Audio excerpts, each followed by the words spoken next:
I think that's a go. We're Hey, go. everybody. Happy Saturday. Welcome to another lovely Saturday here in Seattle. I know you can't see, but it's actually sunny. It's been sunny for 2 weeks, and we're starting to feel like something is not okay in the universe. But hey, I'll take it. Although it's about 35 degrees out right now. So I'm not outside. My family is. But I do have somebody coming to visit us here from, I think, an even colder place. Andrew, what's the temperature like in Coper right now? You know what? You said it's 35 there in Seattle. Okay, we're a little bit warmer, but we got your rain. We stole your rain. Uh, we even had some snow about a week and a half ago, and it stuck, which is totally weird.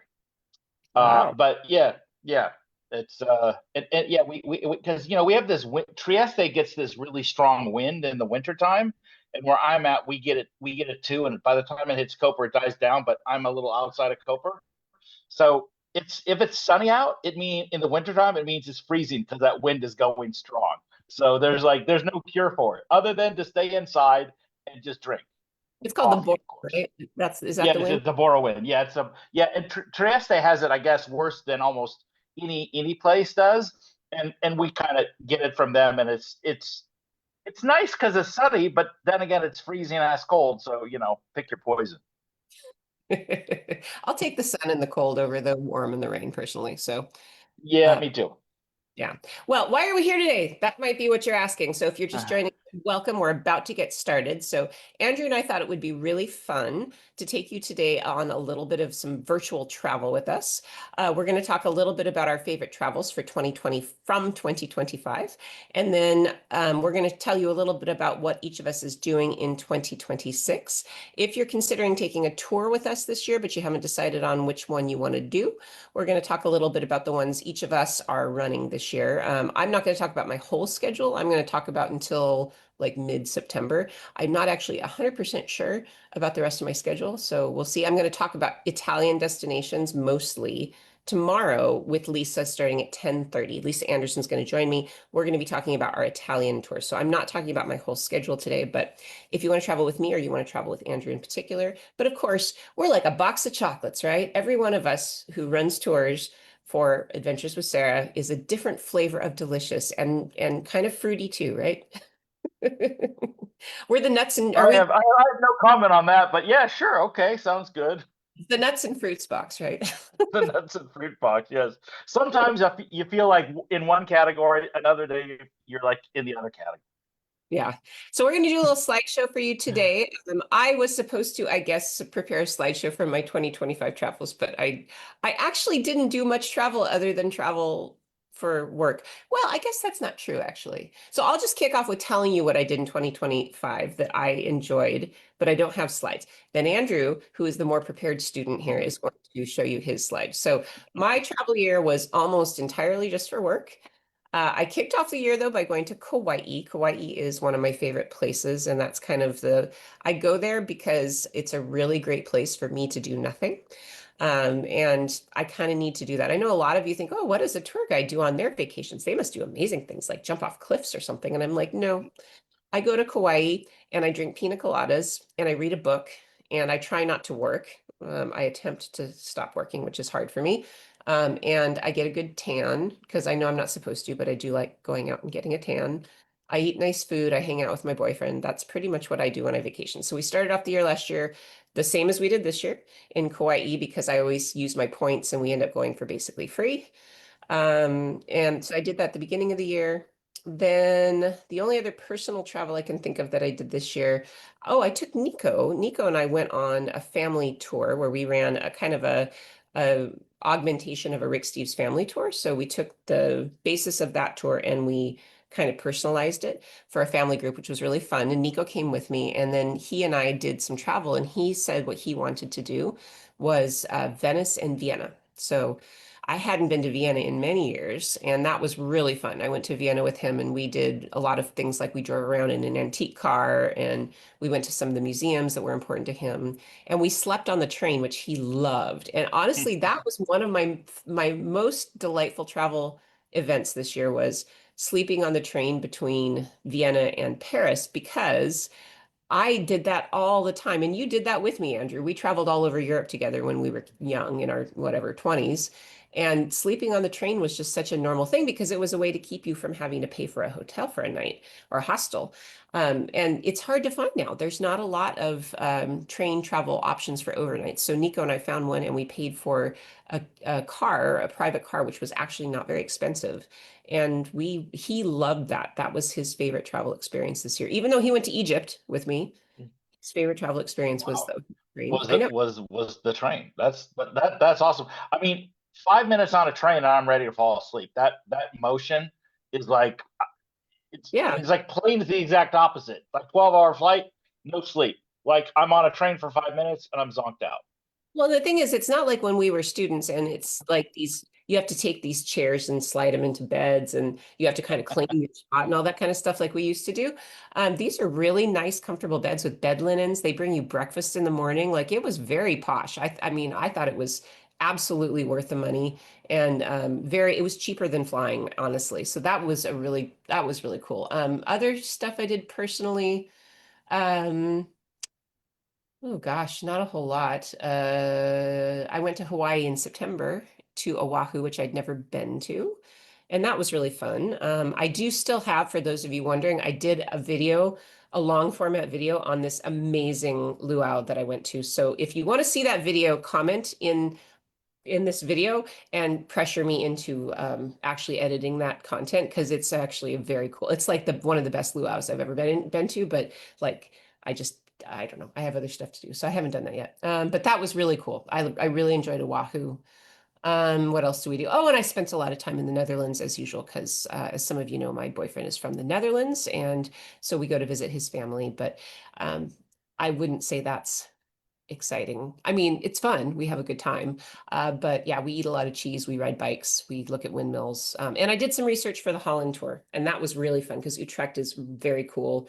We went to some of the places we're going to go on the tour, and I just got me really excited for the tour. So, but I'll talk about that more later. So anyway, sorry, I don't have a more interesting thing to say about my personal travels from last year. It was basically 2 trips to Hawaii and then wandering around Europe with my kids a little bit. But yeah, not too Yeah, interesting. that sounds awful. That sounds awful, Sarah. No one would want that. No one would want 2 trips to Hawaii and sleeping on the train with your son. Yeah. Well, you know that I'm a workaholic, right? So that's the thing is going to Hawaii or frankly going on a cruise is great for me because I kind of am forced to not work. And otherwise I'd be going, oh, this is content. Oh, look, this species of orchid I've never seen before. I'm going to write a Substack about that. You know how I work. So I think we just need someone to cut off the Wi-Fi in the mobile signal or something. So then it's like, well, there's no electricity. I guess I can't work. that's basically what you have to do to me to keep me from working. Anyway, okay. Yeah. So that was my But 20. then you get some you'd get like a hamster in the wheel that would actually generate the internet signal for you. So that would be your workaround. Actually, I've seen at the Amsterdam airport, they have bicycles, like the exercise bikes, that you have to ride to Yeah. try. I want one of those for my house. I want that to be the only way my Ooh, children. that's a good way to I could lose weight with that idea. Like I like that. I think Work for your internet. they should sell those things. Like that's a great idea. Anyway, okay, so that's just my Wow. 2025 personal travel. That, not as exciting as you would probably think. So anyway, Andrew, tell Well, me. I mean, I don't know. I've never been to Hawaii, so that sounds great and exciting. So Oh, okay, cool. You should. I know it's weird. It's like I don't know. I've never. It's like just haven't been. I've been to whatever strange country 6 times, but Hawaii 0 times. It's kind of how it works. All right, so tell me about your travel year. Okay, so my travel year this was a lot of fun because I went to 5 countries I'd never been to before, and they're all not in Europe. They're all east. I was like, it's like village people said go west, and I was like going east. Sorry, people, if you can't get that reference. I'm hoping you can. And they were all places that I didn't spend much time researching because I kind of just wanted to show up. I mean, other than, yes, I reserved lodging. I just wanted to show up and kind of have the whole experience and not be too preoccupied with over planning and stuff like that. So, just a second here. Where's my keynote? I'm going to share my screen, but my keynote has disappeared. 1 second. All right, here we go. So, all right, so we're going to call it Where in the World Was Andrew in 2025? Oh, look how cute that is. So, okay, I'll ask you, Sarah, where do you think this might be? It looks like Jordan to me. Ah, good guess. It's well, I don't know how far away it is. It's a little excursion outside of Dubai in UAE. Oh, fun. So You yeah, did. I You spent a lot of time in the Emirates this year, didn't you? I went to Dubai and I went to Oman. So and in Dubai, I took this day trip out to the desert here. So Aaliyah and I we traveled to a bunch of different places, and she wanted to go to she'd been to Dubai, I hadn't, and I was never like, hey, I need to go to Dubai. Just not didn't seem like it's my cup of tea. But I was like, hey, what the heck? It's kind of fun actually just to be like, sure, I'll go there, why not? And Sarah, this was like, you want to talk about last minute. I hope our guests don't ever do this. I bought my plane ticket for Dubai like at 5 in the morning, and my flight was at 1 in the afternoon. That was like, and I thought that, you know what? I thought that was fun. It's like, hey, I don't need, like, I could just go last minute, And then I was like, oh, wait, do I need a visa? Okay, I'm buying my plane ticket anyway. So No, sometimes you got to do stuff like that. when I went to Dubai, I did the same thing. I didn't actually intend to go to Dubai. I was trying to connect Jordan and India a few years ago. And I was like, oh, I guess the most easy way is to go by way. And I bought the ticket maybe a week ahead. And I'm like, oh, I guess I'll Mm, go to Dubai and I'll stay a night in Dubai just for kicks. And I had a great time. I mean, I think you just have to have the right expectations going into it, that it's going to be something like you've never seen. But I guess somebody described it to me the right way. And it's like, going to Dubai now is probably a little bit like what it was like for people to go to Rome at the height of Rome. It's kind of absurd and it's way too much, but it's mm. interesting to see if we just planned a random luxury city these days, what would that look like? I mean, just from an anthropological point of view, right? Yeah. Well, I mean, you've got all the modern stuff. I mean, the light show on the tower, all that stuff. I mean, hey, that's fantastic. They did a killer job. I found out that the ordinance in the city of Dubai is all these skyscrapers, none of them could be alike. And then I started noticing driving around, like, oh yeah, that's right. Everything is different. It's not just this homogenous, like, massive skyscrapers. Everything is designed. Each one is designed differently, but you Yeah. can still kind of go to the, let's say, old part of town, and still have your tea and get your dates and go shopping and bazaar stuff.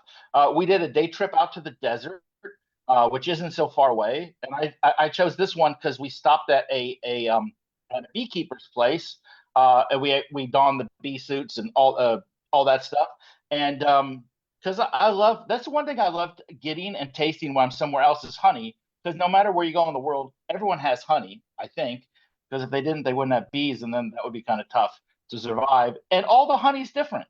So there is honey from mangrove, which is the tree that grows in the salt water, and it had this salty taste to it and the sweet taste. It was actually really good. So, and I saw, hey, we were talking about camels a few minutes ago, and got my camel shot in there. Then I went to Kuala Lumpur at the end of May. I had some guests from Malaysia 10 years ago that I stayed in contact with, and I said, "Oh, I'm going to Bali, but we got to go through KL. I should spend a couple of days there." And I have to say, Sarah, even though I'd been to Jordan and the Asian part of Turkey and UAE and Central Asia, nothing ever seemed like the Asia I had in my mind. And when I went to Kuala Lumpur in Malaysia, it was like, this is the Asia that I'm always thinking about. Just colors, smells, people, all these different cultures, three main cultures there, different religions. It was so what I wanted. And I just Yeah. love how everything was just so vibrant. And it wasn't like crazy, like, oh my God, I'm getting a headache. It was just like, wow, like it was easy. It wasn't too difficult to deal with, but it was just so much like that I'd never seen or felt or smelled before. That's exactly how I would describe Bangkok. So that's got to be on your list to go next. Bangkok is so just, it's kooky. It's so kooky and it's so colorful and pretty and exotic. And it's exotic in such a comfortable way, I guess you could say. Like, Yeah. yeah, it's just, I just really think Southeast Asia is just such a great place for people to start investigating Asian cultures because it's so colorful and fun, but it's safe and it's clean and it's comfortable. Yeah, that's exactly how I felt with Kale. And honestly, I mean, it's a big city in Malaysia, and it's not like, $5 a day, but it's cheaper than most places in Europe. And the food there, I mean, I think food in Asia is like it's always going to be affordable where you go, and then it's just there's so many things there you don't even know where to start.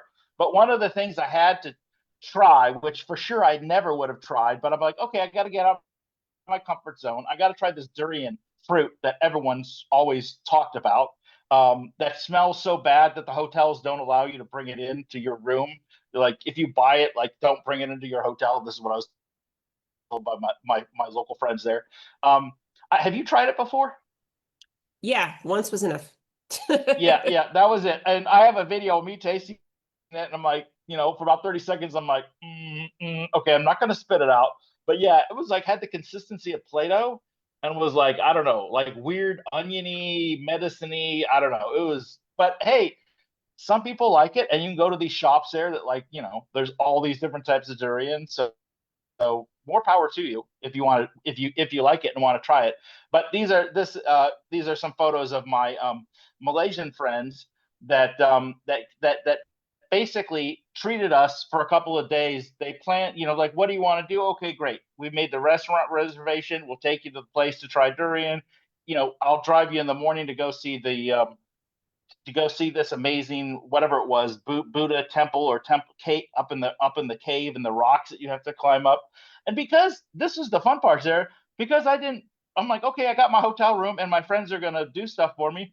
I'm like, I don't. What are we gonna go see? There's a giant Buddha. Okay, I have no idea what this is, and that was so refreshing. And then there's monkeys everywhere. It's just like I'm like everyone else is doing it, so it must be safe.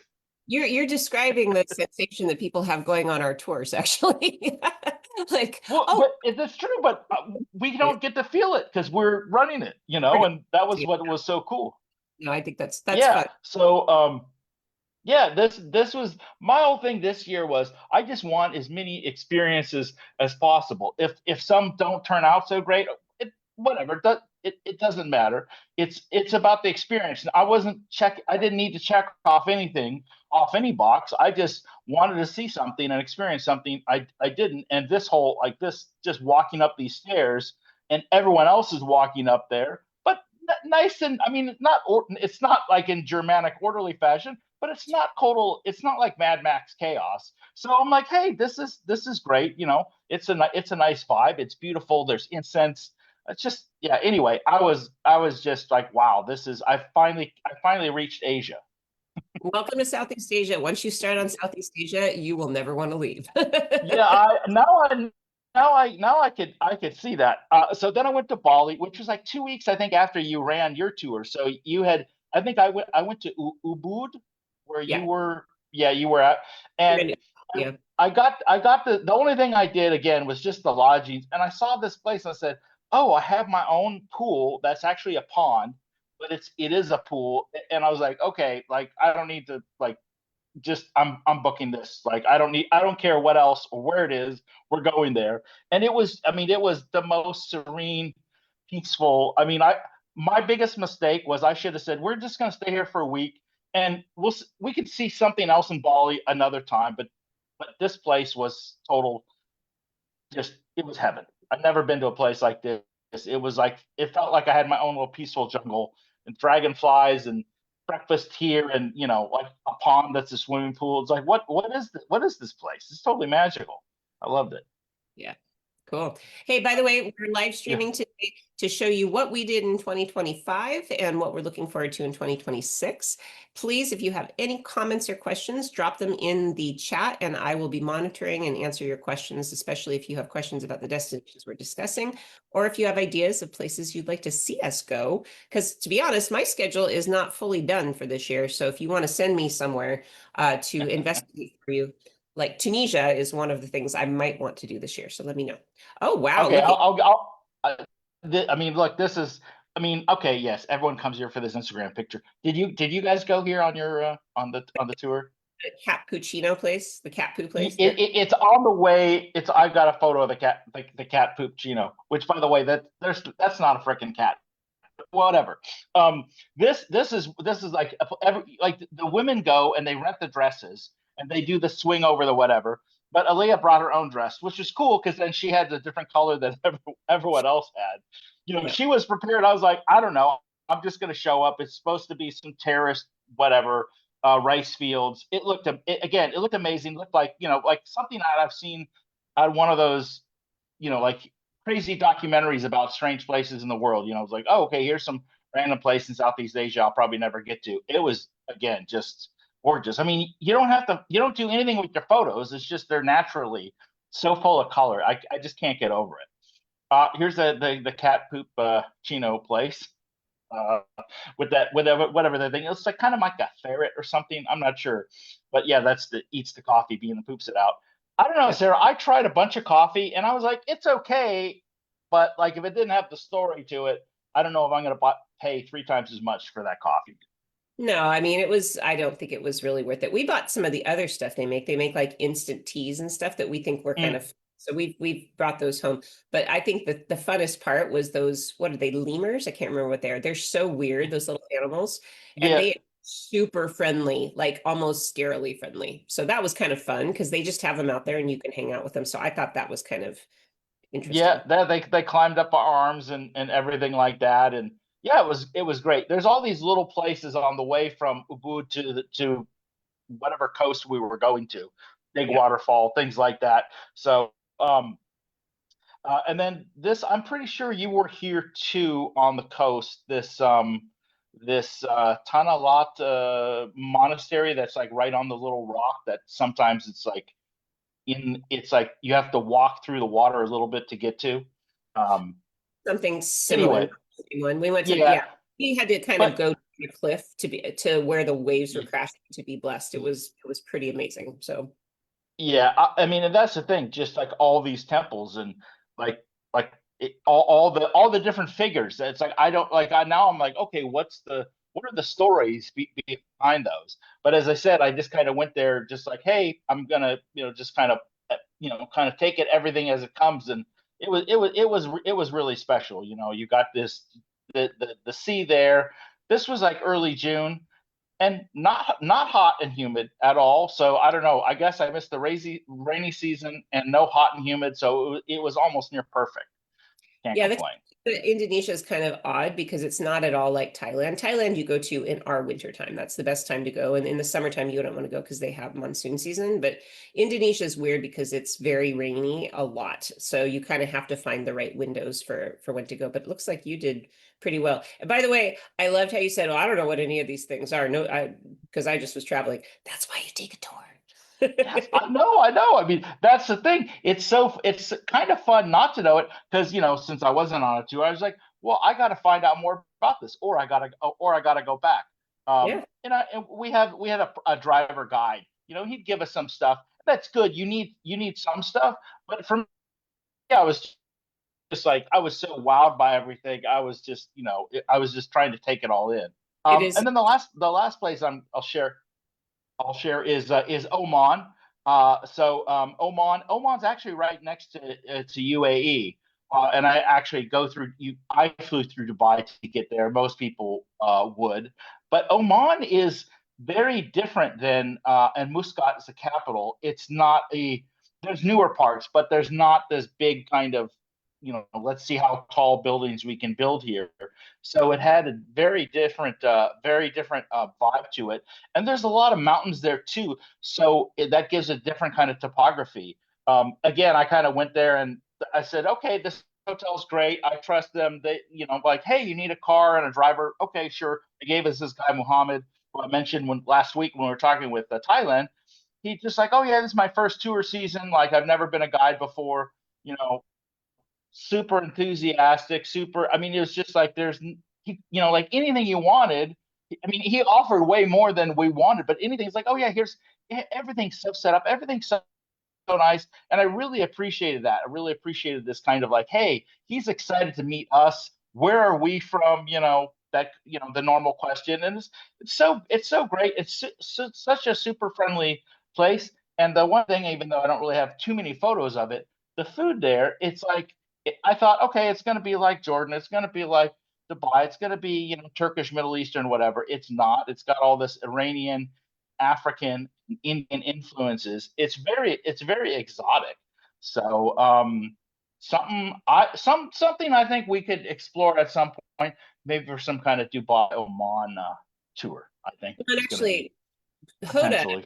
and I have been discussing that for a while, that Hoda used to own a tour company in Dubai. And so she'd like to get that going again. So any of you out there who love you some Hoda like I do, that might be something to put in a request for, of putting together a Dubai, Emirates, Oman trip, because she could organize all of that stuff. And of course, everybody loves traveling with Hoda. So Yeah, that's and then we went up to these mountain areas because there's all these small villages and these beautiful viewpoints. There is some. It was some kind of very high end hotel that had these beautiful, like, hey, let's sit and have coffee here with these views.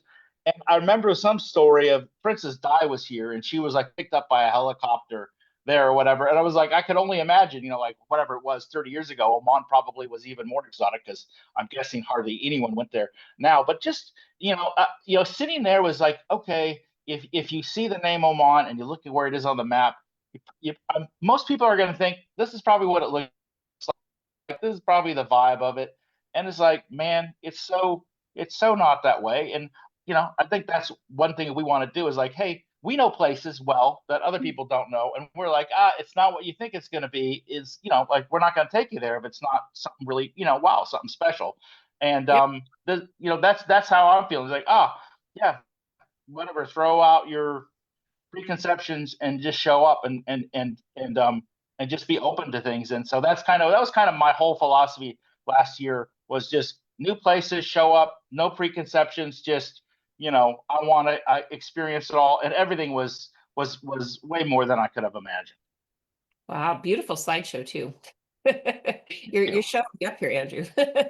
Yeah. Okay. Well, hey, I mean, whatever. Don't worry. You're gonna have uh, you're gonna have time to show us some slideshows too. But yeah. Cool. Well, that was Yeah, and just going through all those photos too. I think that's one thing I'll say real quickly is, the one downside of traveling a lot is you don't have time to process everything you've seen and experienced because you're on to the next thing. And I'm not complaining. I'm not like whatever, because part of that's like, hey, I'm living in the moment, and then the next moment is like whatever, a week later where you're somewhere else. But it seemed like pre-COVID, I had more time to process things. And for better or for worse, I don't now. But now when I'm going back and looking at my photos to put this together, it's nice. It's nice to relive it because the world we live in, it's like doesn't give you any time to think because you're just on to the next thing. Yeah, I think that's really true. So everybody watching, Andrew and I are recalling last year, and now we're going to move on to talking about 2026, what we're going to do this coming year and what we're excited about. We would love to hear where you're going in 2026, so you can drop that in the comments. I am keeping an eye out if anybody has any questions or comments. We are going to start, I think I'll go ahead and share my little slideshow now. I'll try to keep it brief. I'm doing a lot of stuff this year as per usual. But actually I'm trying to slim it down a little bit because I want to focus a little bit more on writing projects. So this is, you might not believe it, but this is a little bit of a trimmed down schedule from what we originally envisioned. So let's see, let's go into play mode. Here we go. Okay. You can see that, Andrew? Yep. Well, yep. Looking good. Okay, so my year, upcoming tours, and what I'm going to be doing next. So first thing I'm going to be doing this year is India, and I'm very excited about that. So I've been talking a lot to Ankita. Maybe you saw my interview with her that I posted on YouTube. So we're going to go for Holi this year, which is something I've never done. A lot of times with our tours, we try to schedule them if there's a festival or an event. And this was actually Ankita's idea. And I have to give her a lot of credit. She is so smart and so on top of things that when we did this tour together a few years ago, she said to me one day, she's like, this tour could really use some work. Like we could make this so much better and focus on the things that people are really enjoying. And so we kind of came up with this idea of Royal India because we stayed one night in a royal lodge and I was like, you can stay in former royal palaces in India? And she said, oh yeah, there's tons of these palaces all over India and they're not very expensive to stay at. I mean, they're expensive on the Indian scale, but they're still accessible to travelers who travel with us. And so I said, okay, we'll put together something where we stay in these palaces and let's take out the stuff that kind of is off-putting, I guess you could say, because India is a place I think a lot of people are too intimidated to visit because they think of it and they've heard so much. Oh, India is this or that, and it's going to be too much and you're not going to be able to do it. I found India shockingly accessible. I thought it was much more accessible. I guess I'm just so used to Egypt. I'm used to Southeast Asia. I mean, I've been in some countries that were a lot more, I don't know, intense or something than India. So I thought India was wonderfully accessible. People were absolutely lovely. And it's a very modern and up and coming country. And I think maybe that's part of it is that in the past, India was a much more difficult destination because it wasn't very modern at all. But modernization has come to India and they have great accommodations, they have great transportation. I mean, it's actually a really good destination. So Ankita and I are going to take people around for a little over 2 weeks. This is the first thing you see when you get off at the airport, off of your plane. I think the number one Cool. intimidating thing beside what you've heard about India is the flight. And indeed, the flight is long. So to get there, I'm going to have to fly from Seattle to London, and then from London, another 7 or so hour flight to Delhi, might be even 8. So it is a very big time commitment, about 20 hours total travel time. But I looked and you can still get tickets for the tour we're doing first week of March. They're around $1,000. I got a business class ticket. Dang. Yeah, I know. I got a business class ticket the whole way there and back for like $2,800, which normally, I mean, that's a crazy, it's 2 business class flights, one on Delta and one on Virgin. So like that's not terrible. So it's a more affordable destination transportation wise than I think people imagine. And this is the first thing you see. Just a note, if you do go to India, you have to get a visa that you apply for at least 2 weeks ahead. So not a big deal. It's just online. Most of these e-visa things are really fast. I didn't know that last time. And I had to, I know, because it's like, I have 2 passports. So I'm like, oh, somebody's going to take one of these. I don't need a visa. And I just didn't even think about it. And then I looked, I'm like, oh, I needed to have applied for that weeks ago. And so I ended up with an expediter doing it. So even if you do it like an idiot 2 days ahead, like I did, you can figure it out. So Sarah, India. don't worry. I did the same thing in Oman. I was like, oh, AI says I didn't need a visa. Oh, I did. Yeah. So 2 days before, you know, rush, rush, rush. I think this is actually worth a conversation, Andrew. I think you and I should have a chat about what AI can and cannot do for travelers, because I think a lot of people are hyped up on it and reasonably so for certain reasons, but it gives you bad information sometimes that can ruin your trip. So that might be a good conversation. Exactly. So India is such an incredible place of colors. You're going to just see everything feels like a painting, and that I think was the thing that struck me the most the last time I was there. If you're a photographer, India is a great destination to take a good camera with you. I mean, these photos are all shot with my iPhone, to be honest. But if you really like painting, you like watercolors, you like um, doing photography. Like this photo I just took as I was walking by. And I like looked out, I'm going, that looks like a postcard. So it's so colorful and so beautiful. When we start the tour off in Delhi, there are palaces. It's not just the Taj Mahal. There are many, many beautiful royal palaces from the past that you can visit. And they're all just so beautiful. You don't even really think about the Indian royal family. And there was a reason that the British wanted to subjugate them because they were very, very wealthy and they had some incredible palaces and treasures. So we do spend a lot of time on the tour looking at the treasures and going and visiting some of these architectural monuments. One of my favorite things that we do is we go to Udaipur, and Udaipur is one of the most beautiful cities because they have it's almost all white with this really characteristic architecture. And in the middle is this island that has a palace on it. So we can take a boat out for a boat ride around the palace. And this is just a really nerdy thing. When I was a kid, I loved the James Bond movies, and there was one called Octopussy, and it was about this island. And so, of course, you recognized it, Oh, right? Andrew? yeah, I did. Oh, I was like, oh, is this the Octopussy part of India? Okay. Maud Yeah. Adams. Wow, she I, was smoking when I was 13 or 14. I was like, yes, please. I hate to admit that that was one of my favorite movies when I was a child, but it was. And I mean, now you watch it and you're like, wow, that was inappropriate. You shouldn't have let a child watch that movie, but that's a different topic.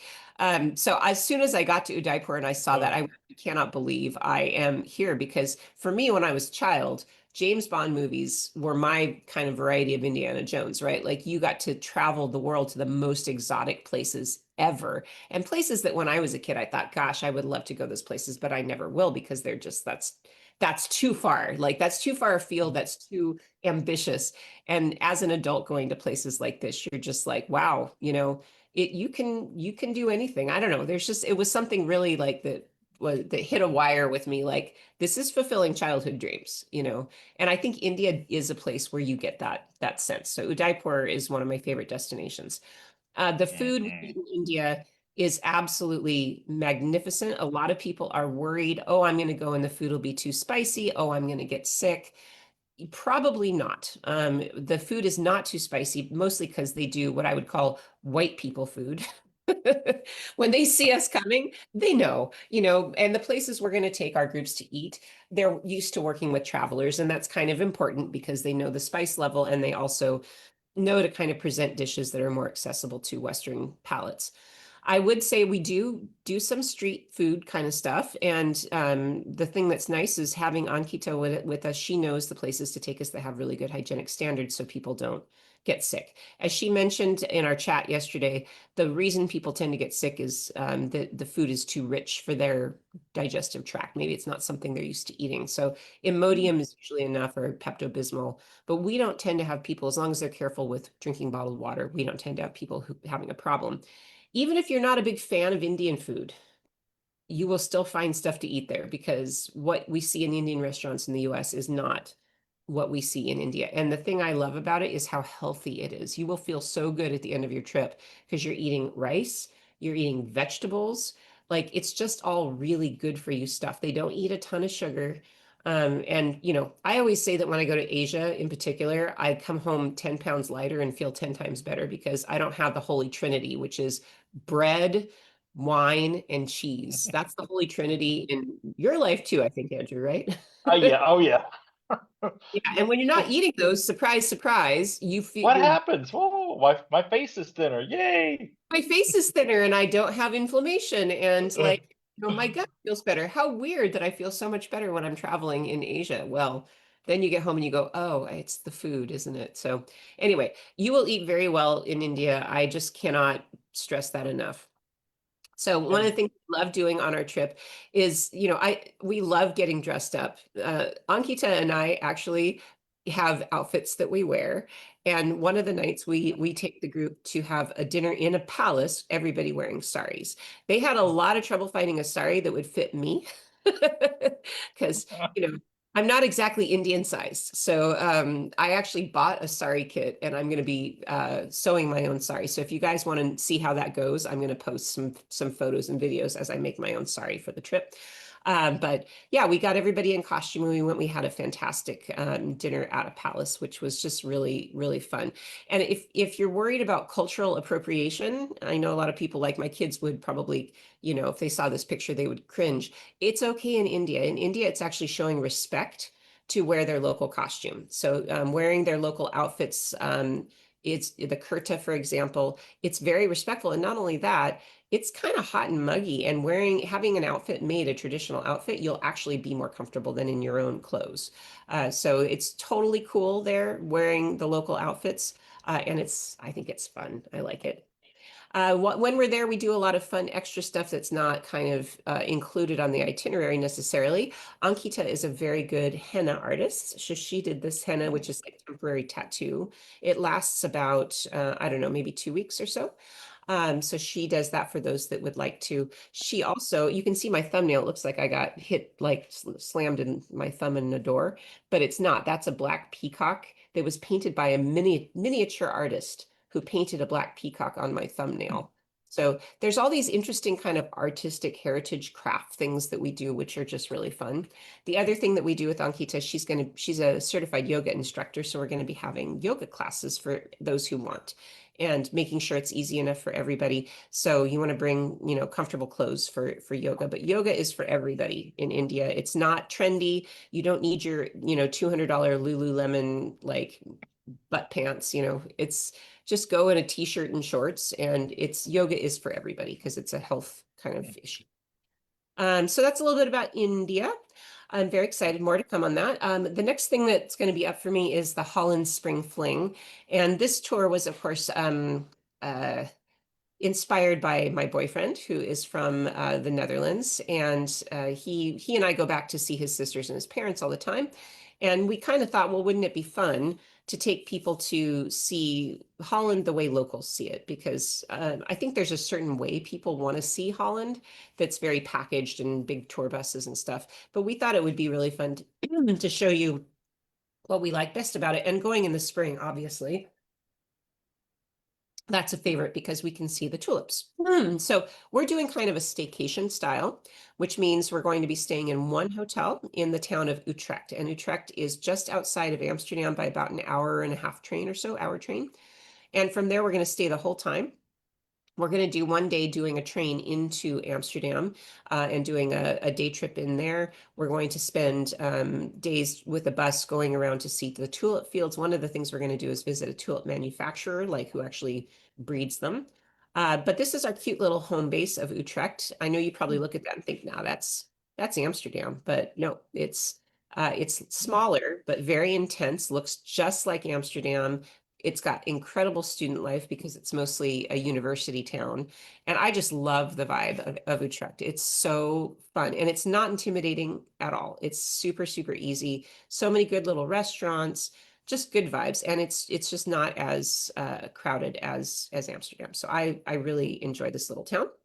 While we're there, I know you probably think, oh, I'd be eating Dutch food for 2 weeks or a week, but Dutch food is basically deep fried stuff. I'll just be honest. But there are other things. This is Indonesian food, which I don't know. This probably, does this look familiar, Andrew? Oh yeah, the only time I had Indonesian food before I went to Bali was probably in Amsterdam. So yeah, I Yeah. was like, because it's not like Thai food where it's everywhere yet. Yeah, so Indonesia was deeply tied to the Dutch for a long time because of the Dutch East Indies Trading Company with all of the spices and things like that. Like there were spices in Indonesia in the past and still are actually that you can only get from Indonesia. So this is how the Dutch became very wealthy. So they brought a lot of their food traditions back with them. So I think in my house, when we are like dying for takeout, we order Thai. And some people, you might order Chinese in your house. But for Dutch people, they order Indonesian. This is what you do. And it comes as they call it a rice table, ristafel, and it's tons and tons of little dishes. So I love variety on my plate. So this is for me the ideal way to eat. You get to have little nibbles of everything. And it's kind of fun because if you're a little hesitant about more exotic food, taste it. And if you don't like it, move on. But most of this Yeah, stuff is just amazing. So yeah, so we'll be doing an Indonesian cooking or Indonesian dining experience. nice. Then we'll be going one day to Zansachans and to the Windmill Park. There's a couple of other places like that that are just really beautiful. You can go and you can see the windmills. You can ride bikes. There's all kinds of great opportunities. So this is going to be a fun little day trip. And that day that we go to Zansachans, I believe we're going to be going to Alkmaar to the cheese market also, where people put on traditional Dutch costume and they roll huge wheels of cheese into the marketplace to sell. So it's like I don't know. It's almost too much. It's too cute. So this is a really fun little day. You can buy yourself a pair of clogs. They have a clog workshop there. Very charming. It's super touristy, but you know what? There's a reason some things are popular. So this is going to be one of the days. We definitely will be visiting some cheese manufactory because Oh yeah. we love ourselves some cheese. This is my boyfriend explaining to my son why it is that Dutch cheese is the best cheese in the world. I still don't agree with him, but that's cool. To each their Hey, so we're back to the Holy Trinity. That's good. I'm like, okay, Asian foods. I love Asian food, but we got to get some Holy Trinity going here. So yeah, I think that's the Holy Dutch Trinity is cheese, beer, and fried foods. So, eating out of the wall. So we'll I do. think I need a defibrillator just listening to that comment, Sarah. Yeah, you absolutely do. So my boyfriend's actually going to join us for this tour, and he's going to be there to make sure that you all eat really bad food, like what do they call those? Like it's a lot croquette. It's like a log of gravy with meat strings in it that's deep fried. They Whoa. eat that like for reals. Like that is real food to them. So So, sign me up. yeah, so Otto's very excited to welcome all of you guys to the Netherlands and have you try all of these special Dutch things. So we're going to have a lot of great experiences on this tour, and then of course visiting the big gardens called Keukenhof. Right at the time when they have the most tulips, so you're going to get to see amazing flower displays. That's only open about a month a year. And then we're going to go to a tulip farm and we're going to get to see how they breed the tulips, and we'll probably have lunch there. So it's going to be a really fun time of year to be there. Super pretty. My favorite thing to do is Arnhem. I love this I'm just a sucker for folk parks where they take all of these old historic buildings and they put them into a really scenic place. And you just wander around and they have people dressed in costume who are kind of recreating life, like, oh, I'm the baker. And they have an actual functioning bakery there and that kind of stuff. So you can ride this little train around. It's so precious. And it's just good fun. So we'll go to Arnhem. We're also going to go to Apeldoorn, which is the royal palace of the Dutch family. So it's going to be just absolutely wonderful. Just to note, if this interests you, you can arrive the weekend before we do the tour. And on the 27th, which is a Monday, that's King's Day.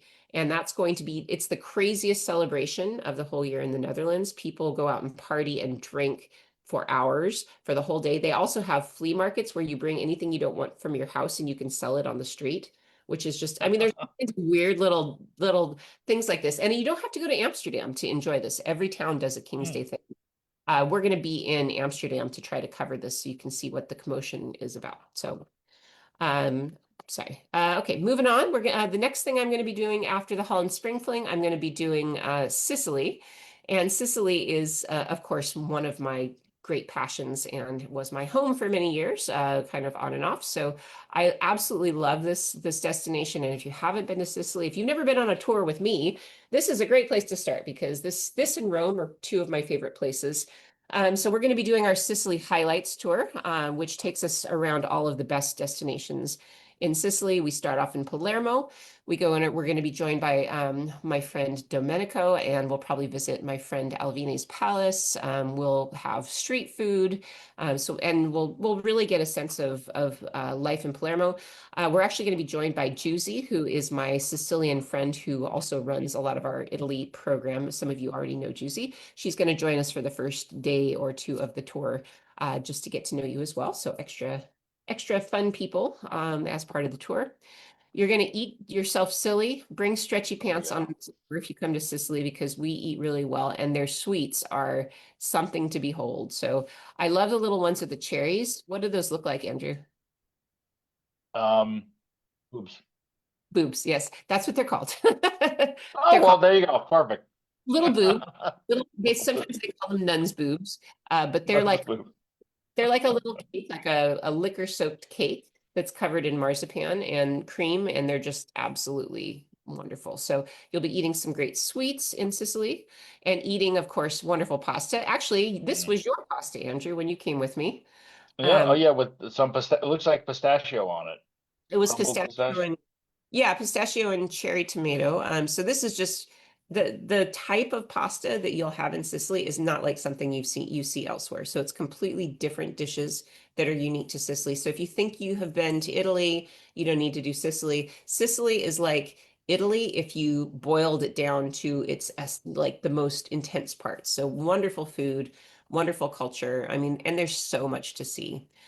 We go to It's its own country, I would say. I mean, it felt different enough from the rest of Italy I've seen. So, But Yeah. yeah, you're not gonna come out of there like with a under like 5 pound weight gain. I mean, it's gonna just Well, just be prepared. no, you won't gain weight because I walk you. I walk you a lot. We walk to see lots of things. So it's nice. The food doesn't have any calories also in Sicily. So it's just a Oh nice. yeah, I forgot about that. Yep, yep, you're right. So one of the places we go on the trip is Siracusa, which is an absolutely beautiful town that was very famous in ancient times. It was kind of a rival to Athens. So there's an ancient history. This church, for example, you're looking at with the Baroque facade is actually on the inside. It's a Greek temple. And it's just a wonderful place to go and see the mix of history and cultures. It's just a crossroads of culture. But I love Syracuse. One of the things I always like to do with my groups is sit on this square and watch the sunset over this church because the colors of the sky and the colors of the church change the whole time. And I have some amazing shots. I mean, it's just really fun. And the Mm. aperitivo time, the passeggiata time, and everybody's out and walking and the kids are playing. It's just such a you have to do that in Sicily. You have to take a minute to just sit and enjoy being a part of the culture, being a part of what's going on because it's just so lovely. We do go to Agrigento, and so we see some of the great pieces of architectural history. Valley of the Temples it's the best preserved Greek temples in the world. Greek, it is Greek because this was Magna Graecia, so it was Greater Greece. These were actual Greek people who settled in Sicily and rebuilt their culture. So you can almost think of this as a Greek island. So we visit just some amazing temples, and I really, really enjoy that part. Agrigento is very picturesque also. And then we finish in Taormina on this tour, which is, of course, you saw it if you saw White Lotus. That's where they stayed, and the White Lotus was in Taormina. It's a really glitzy resort, so they have beautiful hotels, but they also have this incredible Greek Roman theater. And you have the mama behind us, everybody's mama, Mm. that's Mount Etna, which is always doing something, always puff and smoke. I mean, every time I see Mount Etna, she's doing something different. So, yeah, if you've never seen an actual active volcano doing its thing, I don't know. Every time I see it do something, it still thrills me, even after more than 15 years of being in Sicily pretty Mhm. consistent. It still, sends those shivers up my spine when I see it do something, whether that's, fire or whether that's, just puffs of smoke. So Sicily, of course, is absolutely worth your time if you've never been. And I'm very excited about leading that tour in June. And then from Taormina, we're going to take everybody who is continuing on to the Aeolian Mm. Islands. Wow, look at that. Isn't that Dang, beautiful? that So is. did you ever see that movie, Andrew, called Il Postino Yep, yep, I did. Yeah. Oh, years ago? yeah. Yeah. That's oh yeah. I mean that was one of those that was before I'd been to Italy and I was like, wow, where's that? It looked amazing. It looked yeah. You see it and you always remember it. It's such a unique film.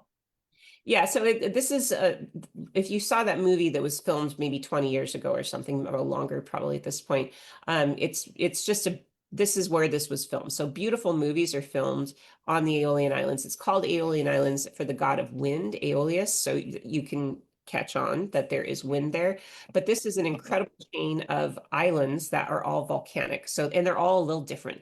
So Salina is very, very pretty and has a lot of cute little villages. Volcano is like an active volcano. They have sulfur pits and they have like, you can go into the mud. They have a black sand beach. You can go to Panarea, which looks very much like a Greek village. It's all whitewashed with blue doors. And then you can go to Stromboli, where you actually can sit in a boat off the shore and watch fountain lava every 30 minutes. So if you've never seen an active volcano erupting, you will see that if you go. I mean, 99% chance you're going to see it if you go to the Aeolian Islands. So this trip is a new trip, and Andrew and I have been working on it, and it's going to include a lot of boat rides and swimming, and it's just going to be great. So, Andrew, any other things about that itinerary you want to interject? No, I mean, no, I mean, because I haven't been there myself, but it was one of those things I like putting together because I was just looking because I'd never, it's another one of those places we have where most people haven't really seen it. Maybe they have if they've seen some of these movies. So again, it's like all new, like, wow, where is this place, So I would, that's another one. I mean, I'd love to go back to Sicily anyway, especially to see some new things. So I did the Sicily Highlights tour almost 3 years ago now. That was great. And the and it wasn't just the food. It was, I mean, every place is Palermo is great, totally unique, very different than anything else you see there. Got its own interesting vibe. Definitely does not feel like Italy. But beautiful place. I mean, you obviously talked it up with good reason. So if you're one of like the 3.5 people that haven't been to Sicily, you should go. Yeah. Well, and the Aeolian Islands is going to be a new experience, so that's going to be a lot of fun. At that time of year, this is end of June, which will be absolutely perfect because the water will be perfect for swimming. We should get fantastic weather before it gets really hot. So I'm very, very excited about this. And if you go on this tour, you get to spend my birthday with me because I'm going to be there on my birthday. Oh, another birthday on an island. Who would have? I never would have guessed that. Yeah, I thought if I have to work on my birthday, I would like to be in the Aeolian Islands if I could choose Yeah, that. So that that's sounds like a good deal. we're gonna do. So moving on, the next thing I wanted to point out is Indonesia, which Andrew talked a little bit about earlier. Indonesia is just such a spectacular destination, and I know for Americans, we don't think a lot about it. I think it's much more popular with Australian and New Zealand people because it's so much closer to them. But Indonesia is the largest archipelago in the world. It has so many islands. And so how to approach Indonesia is a little bit the tricky part. Like, what do you do? Because Bali is part of it, but Java is part of it, and Sumatra is part of it, and Komodo is part of it, and on and on. So there's all these different destinations. So we kind of curated a tour that we thought got to the heart of what we wanted to show you about Indonesia. And I just absolutely loved this tour. We did have a problem in May because May was very rainy. It was warm. It's really nice and warm, but you do get wet almost every day. So we kind of worked with Abe, our guide there, who is so funny, to Mhm. come up with a better departure date. So it's very last week of August, we start the tour, and it goes into early September, which is the optimal time to at least try to avoid rain showers. So the food in Indonesia, as we talked about with the Mhm. Dutch, is just so good, and it's so different, and it's spice combinations that you've never had before. So it's completely unique. And if you like Thai food, for example, you'll love this. If you like Indian food, you'll probably love this because it's like a tropical twist on, I mean, even if you love Chinese food, you're gonna absolutely love this. The food is so good. Jakarta, I think, is a fantastic city. It's such an interesting combination of things because there's kind of the Dutch colonial area, which the Chinatown is in, and then there's the super modern, almost like Dubai part of Jakarta. So it's a really interesting and kind of strange city. One little hot tip, we arrived a couple days early and we decided to stay at a splashy hotel because the hotels are very affordable. And I think we paid $150 a night to stay at the St. Regis, which is a hotel where you get your own butler. So it was just an absolutely, Oh, yeah, I mean, the deals are insane for the hotels in Jakarta. They're very affordable. So if you've always wanted to stay at the Four Seasons was about $200 a night. So affordable luxury is kind of what the way I like to look at it. I think overall Indonesia is an incredible travel bargain because it is just overall very, very affordable.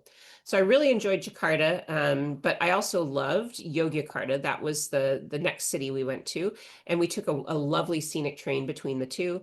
And Yogyakarta is very, very cute. It's again more of like a little bit of a colonial style city, but it's one of the largest cities. One downer about Indonesia, I just have to note, is that Indonesia has the worst traffic I've ever seen anywhere, which is so unbelievable. You probably had that problem in Bali too, right?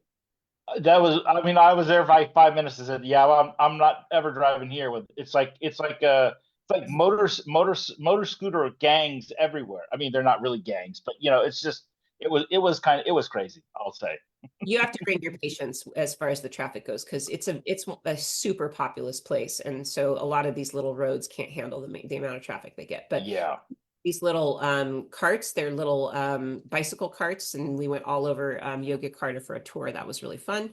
We do some really fun interactive stuff, like we did a batik making class. This is my batik that I painted, and Mm. you actually put the wax on as well. So you do the whole thing, and then you have people assisting you to be able to create your art piece. So everybody got to take home a piece of art they made themselves.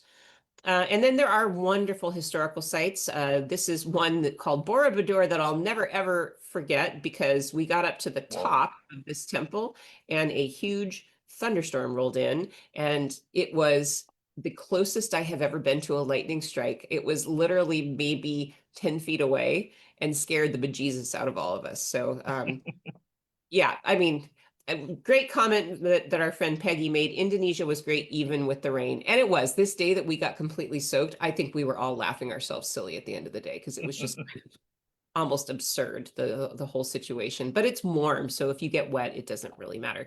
This day we also went out and we got to visit a farm and a village, and we just walked around the village. They described all the different kinds of things that they grow there. They showed us how they cook those things. We got to be a part of the village band, and they showed us how to play Indonesian instruments. So we had a couple of homestay style days where we got to really just hang out with villagers and understand what their way of life was like. We did one on Java and one on Bali, and that was just really super special. And the same as you, Andrew, we went to one of these Oh, cliffside temples yeah, and we did a blessing. They also had a holy snake there, a holy sea snake that lived in a cave, and I decided not to go in and see that. But that's probably good, you know. yeah, no, that's a no thank you from me. But yeah, so we hiked over this at the top of this, and there was a temple, and we got a blessing at the end, which I thought was really nice.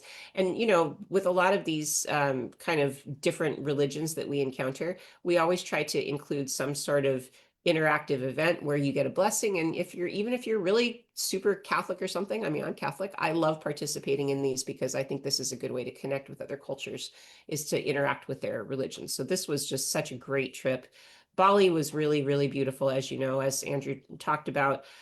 So definitely worth going back to. I think next time I go, I want to stay a little longer because they have a really nice area of beaches and resorts in Bali that are pretty affordable. And so you can go and stay and just swim and relax. But just the cultural stuff was just, I thought, super impressive. Oh, and I love this guy.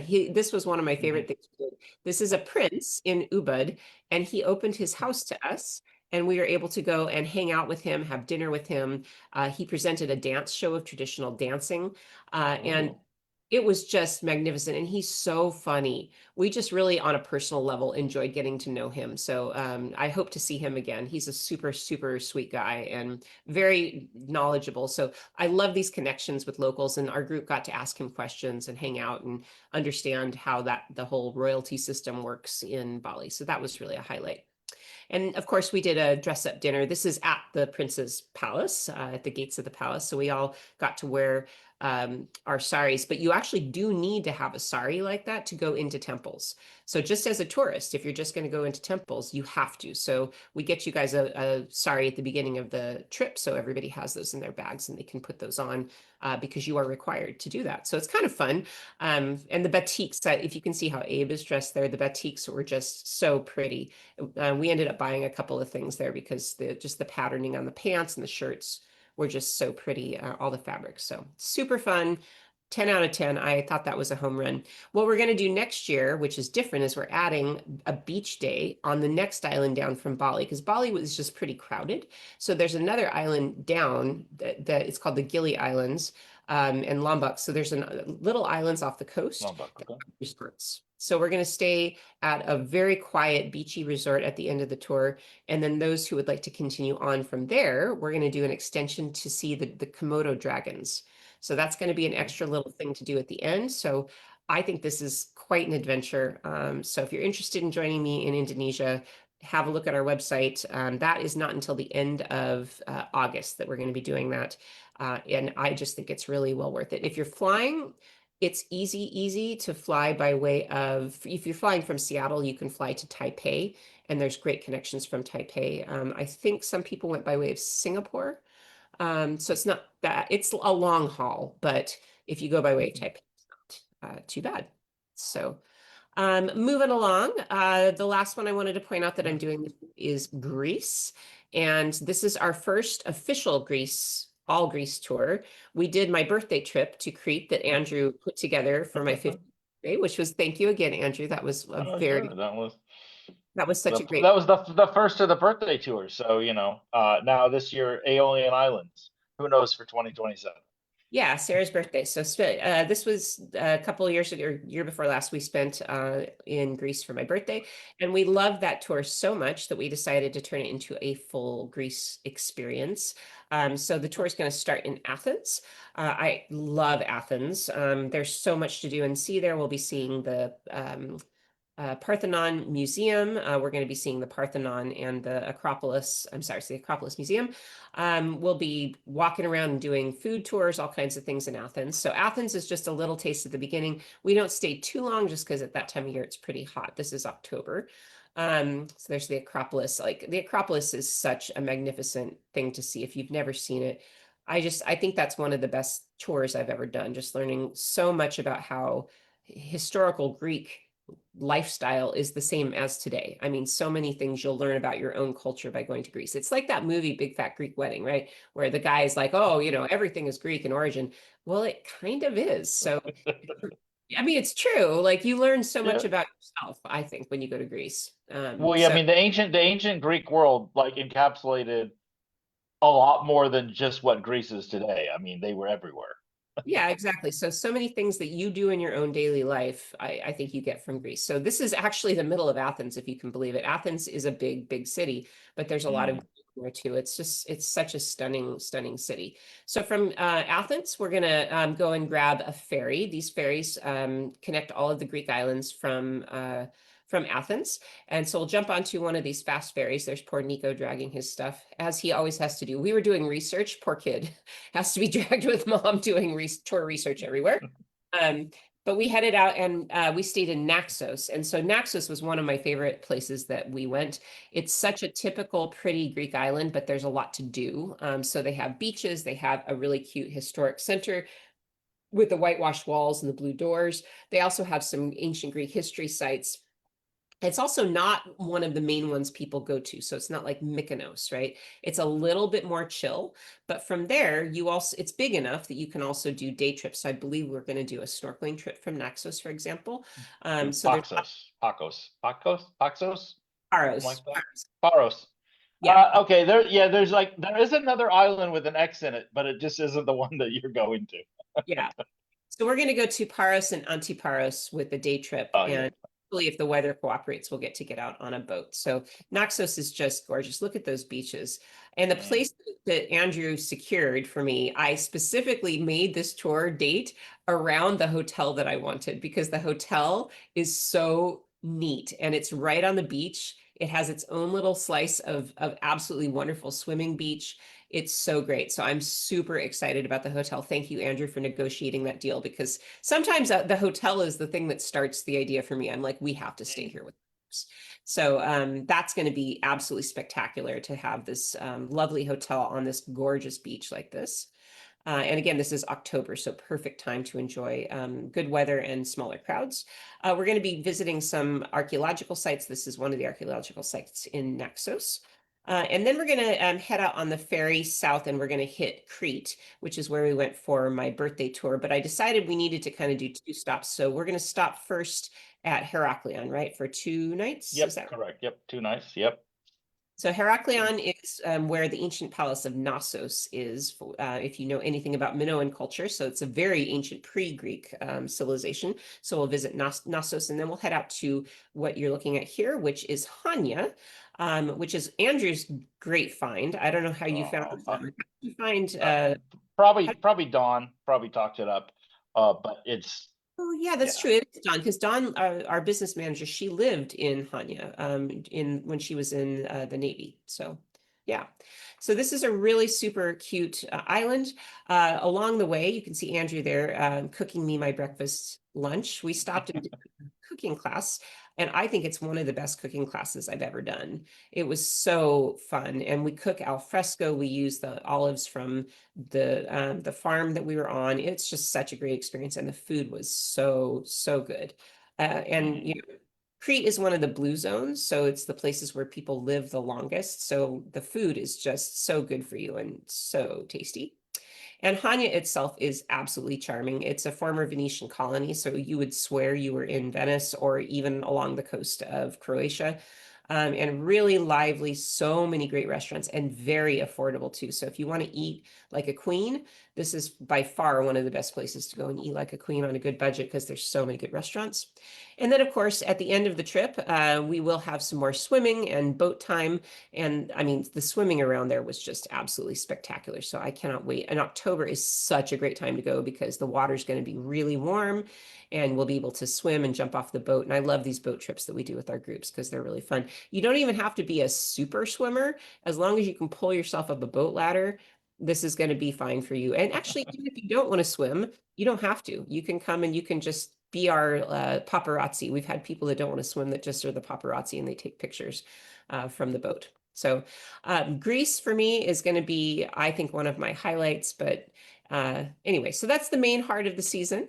There are a couple other things I'm going to do that I'll talk about with Lisa tomorrow, but that's a little wrap up on my 2026 season. So Andrew, would you like to take over?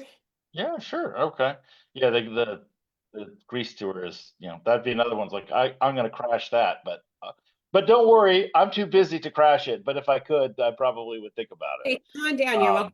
Um, I do give a lot of credit because you really did a lot of research down in Greece. I mean, it was really hard work, and I really appreciate the suffering that you put into putting together that Greece tour. So thanks for that. yeah, I mean, oh, you're welcome. Anytime I have to take one for the team and go to all these islands and eat all this food. I mean, Cretan breakfast is just like a half a notch below Turkish breakfast in my pantheon of like awesome breakfast. But eating in Greece is, yeah, that's something else. All right, so I'm gonna get together with I got a couple tours to share. Things that are coming up sooner rather than later. We've got Estonia, which we ran back in 2024. We're running it again late April this year, and Sarah has been kind enough to say like, hey, I'm coming in early, a little early for the Amsterdam for the what do you call it, the Holland spring fling.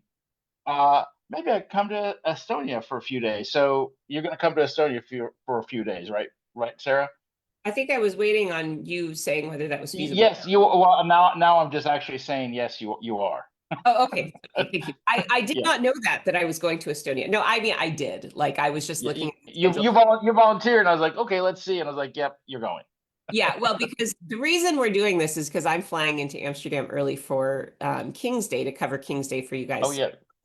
And then I thought, well, the Estonia tour, I haven't been to Estonia before, and I cannot believe the raves we get Mhm. from people that do this tour. Guests that have traveled with us a lot, they love this tour. And so I want to know what the big deal is. So I'm going to be there for at least the first 2 days of the Estonia tour. So if you are curious about going on the Estonia tour, please do join me. I'll be there just for the first couple of days to see you guys off and to meet our local guide who I've heard nothing but fantastic things about. Yeah, we had Helen on a couple when you were in Hawaii a couple weeks ago. Did a talk with her. And hey, look, we still need a couple more folks on Estonia to make it run. So if anything grabs you here, or if you're like, oh, I kind of want to know more, whatever, just send me an email, comment on Facebook here. I'd be glad to tell you more about it or give you information because I really want this to run because I honestly think like okay, we can say all of our tours are special. This one's curated in a unique way. Like I think if you went to AI, we're talking about AI. If you went to AI and I said, okay, give me 100 different tour itineraries, 10-day tour itineraries in Estonia, they would never come up with this. So I'm like, I think that's a win because my friend Helen, she's she's part of a local culture like and a minority that lives there, and there's a lot of interesting cultures and kind of ethnic minorities there, and it's like let's let's run a tour kind of based on that. So there's a lot of art and music and dancing and performances that are kind of just for us. I think the reason a lot of people like the tour is it was like, well, we're taking them places they've never been, and it seemed like everyone was there just for us. Like we're on an island, and I think we're like the only people on the island except for the folks that live there. So I think that was one thing that makes it unique. Helen wrote a few things about hey, like people kind of know it because there's these medieval castles, and Tallinn is a capital city that's on the radar. Really, really beautiful kind of medieval town. But there's a lot of things that are on this UNESCO intangible heritage and cultural list there. This Kinu Island, and the Septima region where Helen is from participates in that. So it is something. It is something very very particular. Um, and so normally you'd be like, hey, let's the capital city. Okay, we actually visit it at the very end, and it's beautiful. It's like it is. It's really stunning, and it has. I think, Sarah, you come here, you'll be like, I thought this place was part of the Soviet Union, but it looks a lot like Scandinavia. And I think Estonia is very kind of Scandinavia, Northern European in so many ways. You're gonna see some traces of kind of their past, of that Soviet past, but really most of the stuff, it's so peaceful and idyllic. I mean, the second biggest city there is only 100,000 people, and after that everything is smaller, and of course we always go to see small places. So just a few things we do kind of strange kooky things. We go to a printmaker that makes this fish a print. We go to a place that has a museum of samovars, these teapots that Russians use to keep their boil their water. There's medieval stuff, so you can be dork out like me and dress up, like you're going to be an extra in some Viking movie. And I know everyone likes animals, so we got cats there, we got goats, we got sheep.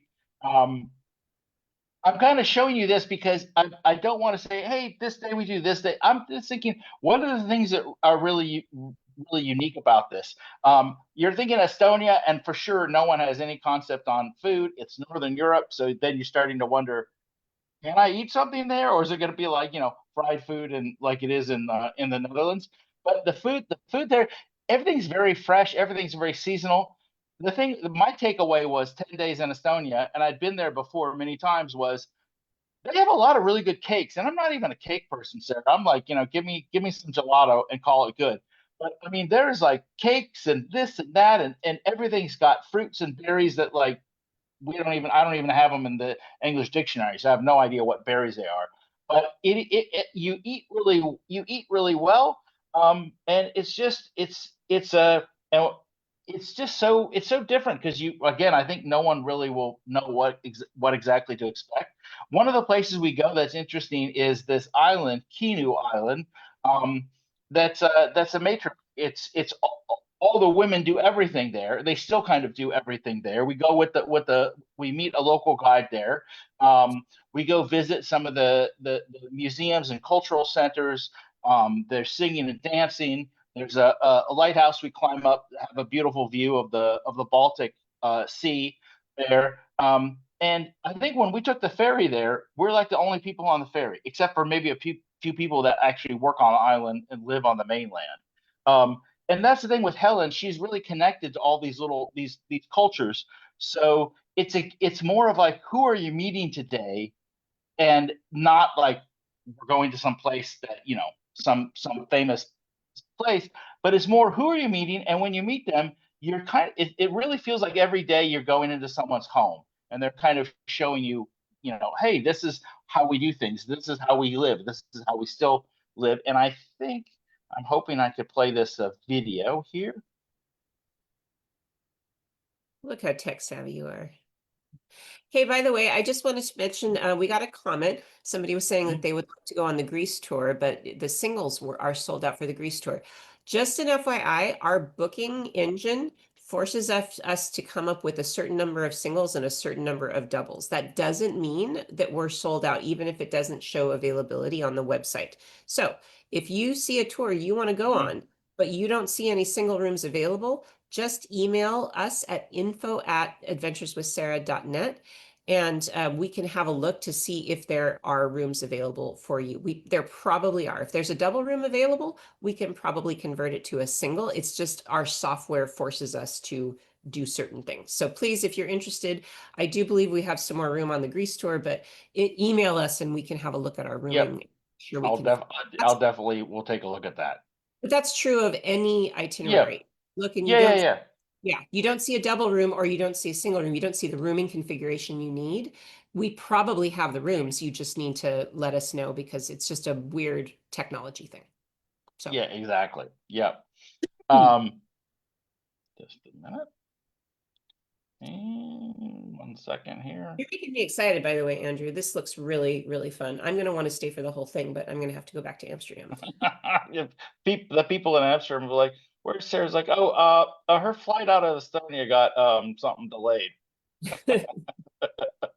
Something, something, something." Okay, 1 second here. Go back to this. So one of the days we go to a music school there, and we had a couple of these musicians. It was just for us. I mean, this is what I love. It's like, hey, everyone's coming here just kind of for us, show what they do, talk about, you know, kind of their heritage, maybe how they got into it, and then they demonstrate, dance, play music.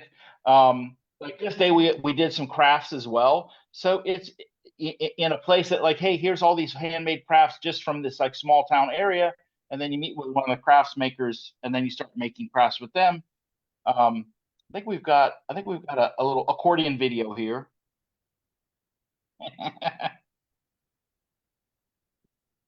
That's cool. And I mean, this is kind of the value of taking a tour is you'd never be able to do this by yourself. And Yeah, I we're mean, very, I think everything on this tour is like you wouldn't even know where to start. yeah, and we're very aware of like what is the relevance of a tour company in the days when people can Google just about everything. But yeah, you're not going to be able to Google how to like have a experience with a music troupe like that. Yeah. One of the places, I think it's the same day. We also go to this place where they do all the old style costumes. You know, it's almost like, hey, we're ready to make a medieval film or a Shakespeare play or something like that, and everyone gets dressed up in the costume. The first photo I had when we started the slideshow was all of us dressed up in costume here. It's a Wait, hell of a lot of you fun. I've never done this before. Medicis? Yeah. Yeah, I mean, maybe we'll figure out like our own Netflix show to pitch to somebody just based on us dressed in these costumes, you know?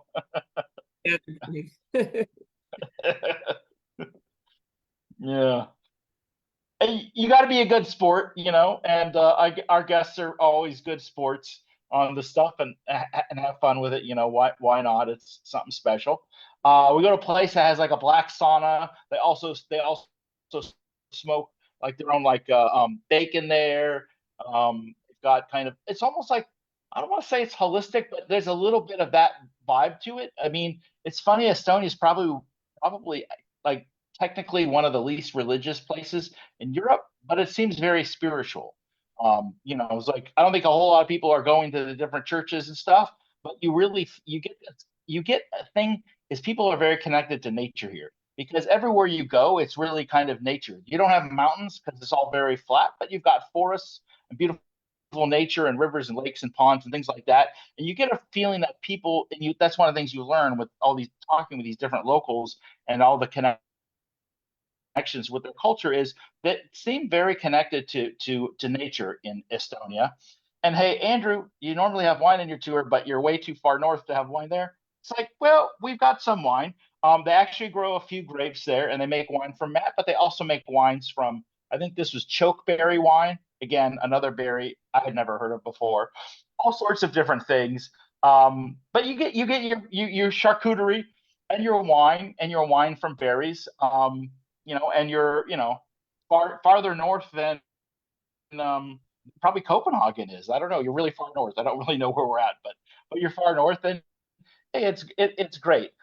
But Helen's dressed up in her. This is her traditional outfit that she wears because she works at this kind of, let's say it's like a living museum, and it's also like a cultural heritage center for these Setu people that have lived in Estonia forever. And the thing that I found interesting, and this is why you take the tour because you learn more, Sarah, is she wasn't born into that. She actually, that was something her the person she was married to was part of that, and she was like, oh, I'm interested in this, so she got herself interested in this whole other kind of culture, and now she's a spokesperson for it. They perform, they're in places, they're in this kind of UNESCO kind of cultural intangible cultural list there. So it's like a fascinating like mini little place, and culture within Estonia. And Estonia is already tiny as it is. It's like 1.2 million people. It's one of the smallest countries in Europe.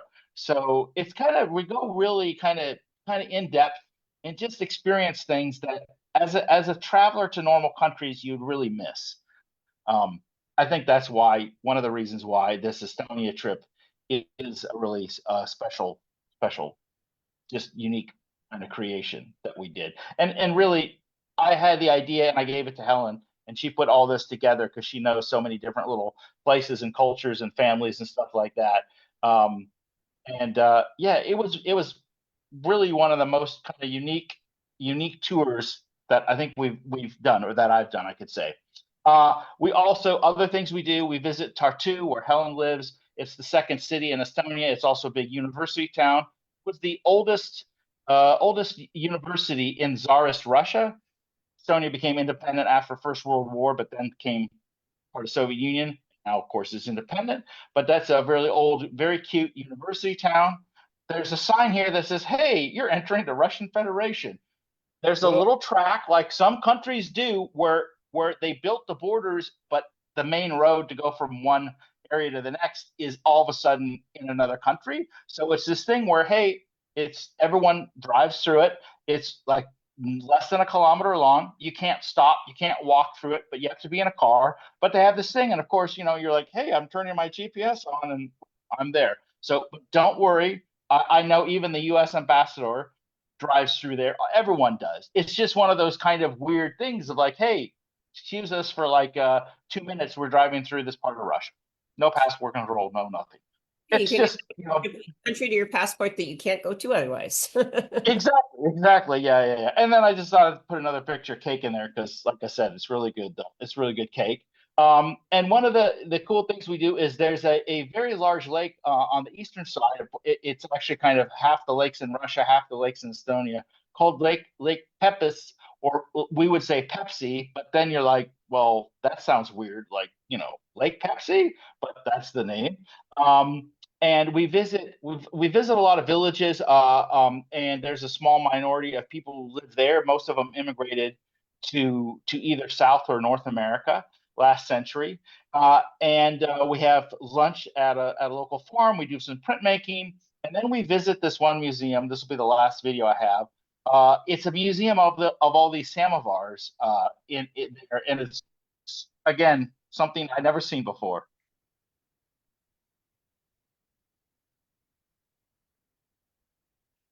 Andrew's very familiar with samovars because you were married to a Russian woman for many years, and there's always a samovar of tea in your house every time I went to visit you. I was gonna say there's always, if there's anyone Russian in the house, there's tea. I mean, it's like all sorts of different like teapot contraptions. There's a few that look like steampunk, like someone in Asia made them for some steampunk, kind of manga or something. They're just from all over the place. Oh, that's really But it's fun. basically this woman's house, and she has this huge collection. And you drink some tea, and have some biscuits. And it's just, again, you're really just going into people's houses and kind of getting something from them, and everything's all genuine. I really don't think there's buses that show up every day at these places giving tours. It's really kind of there for us. What a neat thing, Andrew. So those of you watching, if you're interested in joining us for Estonia, I'm going to be there for the first few days. So that's going to be at the end of April into May. So if you're interested in going, please do sign up. We have absolute space for singles and for couples. And we would love to have you because this is, I think, a really special tour. And hey, if you decide to go on Estonia, I will buy you dinner the night before the tour. I think, I hope, because I have to get my Yep. flight. Should I've, arrive. I've, yep. You'll want to come in the day before. So yeah. If you arrive Okay. on that tour, I will at the very least take you out for a drink the night before the tour, potentially even dinner if time allows, and that would be really fun. Hang out with me the night before the tour starts. That would be fantastic. And the tour starts kind of in like we start like pick everyone up in Tallinn, and then we end there the last couple of days. And Tallinn's one of those places you could easily shoot. It's like I need a movie that takes place between the 14th and 16th, 17th century, kind of in Northern Europe. It's like you could shoot it in Tallinn. You wouldn't have to really do much of anything uh, there because it looks that way. And the last dinner we have is the picture at the very is at the lower right hand corner. That's this old Hansa. It's a There's a lot of these kind of medieval themed restaurants. It's not like kooky. It's not like Disneyland stuff. They have some people dressed in traditional outfits that play some music, but it's really good food. Everything's lit by candlelight. And the funny thing was, when I went to Tallinn in 1999, that was like one of the first places I'd ever been on my travels.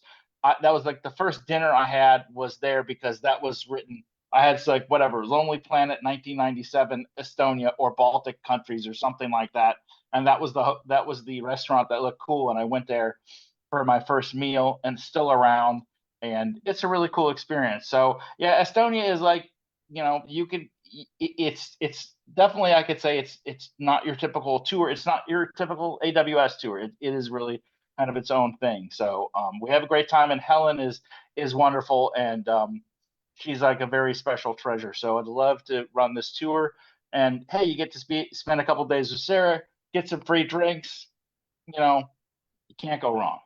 And I love an excuse to, put a nice dinner and drinks on the company credit card. So Exactly. Yes, that's good.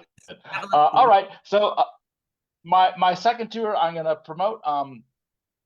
This is late May. It's May 22nd through June 4th. It's Albania and North Macedonia. I was here, I think, for the first time, like 4 years ago, in the height of the pandemic, or 5 years ago, even now. I did some live streams with you, Sarah, from there because it was like I needed to escape to some country that would let me in, and it was warmer weather. It was like the end of January. It was like around this time 5 years ago, and I was like, wow, these places are really amazing. I went back to parts of North Macedonia and parts of Albania this past summer, and then I was just in Albania again 3 weeks ago to spend New Year's Eve there. Places that I'm getting kind of more familiar with. This is like if you've been to Slovenia, Croatia, Bosnia on some of those trips, been to the Balkans. This is like more Balkans and very different. But I will have to say, if you do like Greek food, you'll really love eating in Albania because Albania is like if you took Greek food and a little Southern Italy food and a little Turkish and a little Balkan food and mixed them up and said, hey, and we're just gonna like cut the price like by 70%. That's kind of like that's what it's like eating out in Albania. So yeah, that's really good. This is a beautiful hill town called Berat. We spent a couple of nights there on the tour. We spend was it 7 nights in Albania and 6 in North Macedonia, but I might have to correct myself there. Berat isn't the first place we go to, but I'm showcasing it because I was just there last summer. There's a fortress, like all these places. You got a fortress up overlooking everything, and a great place to chill out. Beautiful views. There's a little river that goes through there, and Albania is interesting, Sarah. It's got 3 religions. You've got Islam, you got Orthodox, and you've got Catholic churches. The biggest difference with Albania and any other country that has a mix like that is no one identifies themselves by their religion. Everyone's just like, I'm Albanian. Like we've got Elton. He's been on with us before. He's our guide that we work with there. I don't even know if he's religious or which religion he is. In most places in Europe, I would kind of know kind of like, hey, this town's predominantly this, or I'm this. And people here are like, man, I'm just Albanian, proud to be Albanian.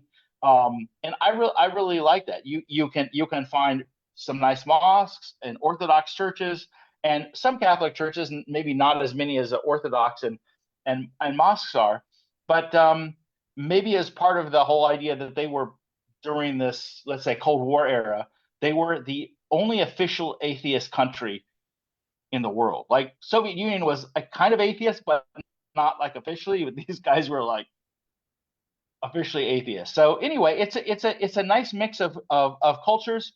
And one thing I like in Albania is people like I think they know they're up and coming. I think you and I've talked about this before on a few things. Like Albania seems to be kind of on the radar on the this is what's hot this year kind of list. because they have a beautiful coastline. They got, they're Mediterranean. They're on Ionian Sea, Adriatic Sea. They've got their Holy Trinity, the bread and the wine, and the cheese, but they also have a lot of olive oil and things like that. Anything you'd get on the Mediterranean, they have there. But now they're kind of like, they're starting to get on the map, and these guys, I have to say, almost most unlike a lot of people in Europe, they're very ambitious. They're like, hey, we can make, like, they Albanians do love Americans, and I think they copy that whole kind of like, hey, I have this idea and I'm going to go out and do it. And that's not everywhere in Europe. And I really like the Albanians. I think they're the upstarts, and most of their neighbors don't like them for that reason. So I'm kind of like, hey, this is great. Like, let's go for it. Come on, guys. Like, you got a new country. It's good. They've got nice infrastructure now. So loads of history. They're right across the water from the Puglia region of Italy. They're totally front and center Mediterranean. Now they're just kind of waiting for everyone to kind of discover them. So one of the other hill towns we go to and discover is this Girocaster. That's actually where I spent New Year's Eve at. And there's a beautiful fireworks display above this massive like fortress castle in this town. This town's like, everything's built out of this gray stone.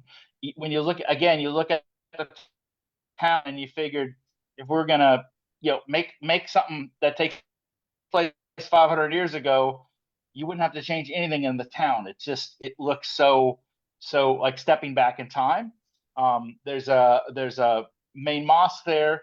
In the background, you could see this mountain range there. We're in the Balkans, so lots of mountains here. Girocaster is probably 45 minutes maximum drive from the border with Greece.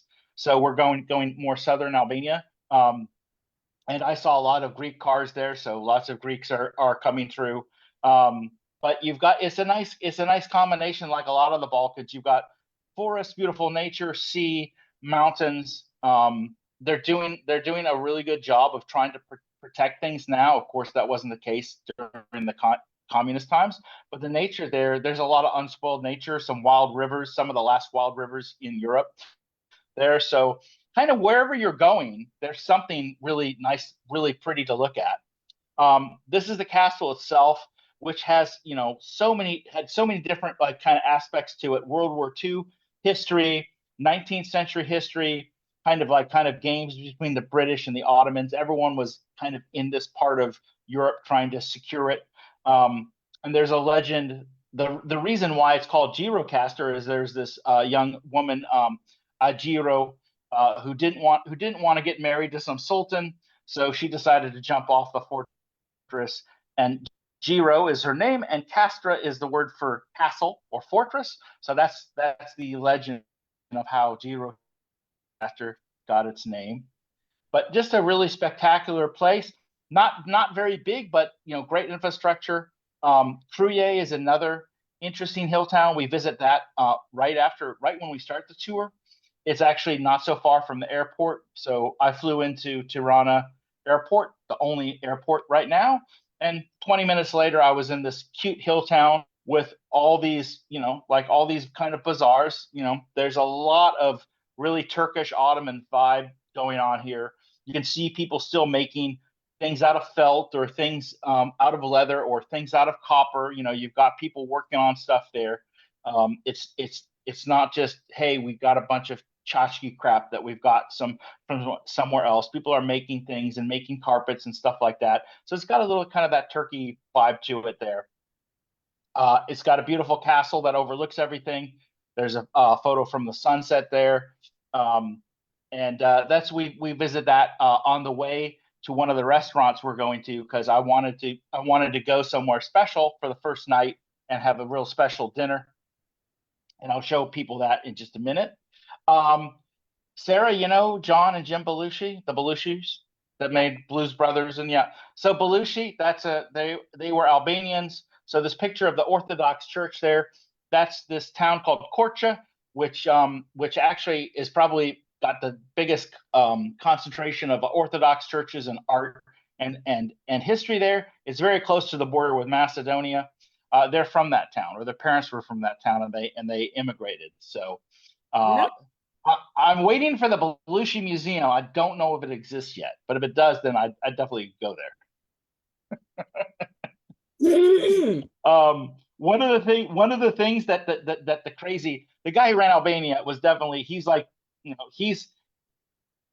wasn't as bad, I don't think, as Pol Pot, but he might have been just as crazy. And he built like hundreds of thousands of these concrete bunkers. So the photo of the top right corner is one of these bunkers, and there's still thousands, if not more, of these there. But now they're like, this one's turned into a tattoo parlor. Some of them are turned into boutique hotels or hostels. Some of them are like, hey, let's have a wine bar in one of these things. And a lot of them just have, artists come by and paint them however they want, because they can't really kind of get rid of all of them. And it is, you know, part of their history. So there's all these like little pillbox bunkers everywhere in Albania, and now they're just being used for kind of cool stuff. And the last photo here is that's your traffic jam sometimes in Albania, is you've got the shepherd and the sheep get away from them, and it's just, you're kind of waiting there for the sheep to cross. So not as bad as the Bali and Indonesia traffic, let's say. That's the Sicilian traffic. Oh yeah, exactly, yeah. And then, like I mentioned, it's on two seas, so you've got a lot of sandy, beautiful beaches. Um, I think you have more of it is untouched compared to its neighbors like Montenegro and Croatia, and on the other side in Italy, there's a lot more things built up, and there's less built up here. I think it's probably at some point going to be like that. But some beautiful seas. There's a an inlet that there's something that comes. There's like an inlet from the Ionian Sea, and then there's a Greek ruins called Butrit. It's a UNESCO protected site that has an amphitheater and all these other historic buildings, and it's all like right around the sea. It's a beautiful spot. This is all the southern part of Albania. So we spent a couple of days in the southern part at Gjirokastër, and then along the seaside as well. We even spent a night at the seaside in a small town. We've got the beach right there. And late May, early June should be really good. So you definitely could bring your swimsuit. So you can see like a lot of different kind of variety here in Albania. I really like the cuisine. A lot of Albanians, they all went to Italy to work, and a lot of them got really interested in the slow food movement and all these other things that Italy is really good at, because they realized, hey, well, we don't have everything processed. We don't have all these factories. We have all these recipes that grandma had. So in some way, I think Albania and Italy are really connected food wise, because not only they're both kind of they're both Mediterranean foods, is they both have like they want to keep that tradition, that approach of and the food there is so good. Like I said, it's like Greek and Italian kind of mixed together. They've got great wines there. And a lot of local things. This dish on the left hand side, that was some like local wild, I think they called it local wild cabbage, which was more like arugula mixed with spinach. And then they're like, hey, we got pumpkin seeds, we got sesame seeds, we got walnuts on it. They had roasted quail there and pilaf. The other photo is turkey baked with chestnuts. Over and apples over like short pasta things. I mean, just like incredibly good food and delicious. All sorts of stuff like you'd get in Greece. The baked feta cheese with different herbs or chili peppers and tomatoes. So it's just really a great thing. And the place that I wanted to start with, that we do start with on the tour, is this farmhouse that's this, let's say, the antithesis of the real meaning of 0 kilometers. The guy who started it worked in Italy and said, hey, I've got all these villages where I used to live. Let's build a whole community there. And instead of even building hotels, because they knew more and more people were coming there, what he did was said, I'm not going to build a hotel because that doesn't fit in with what we have. So why don't we have all the neighbors start guest houses, and I'll help them get those guest houses stay up and running. So when I was here just 3 weeks ago, I didn't stay at the guest house that the restaurant has. I just stayed at a guest house like 5 minutes walk away.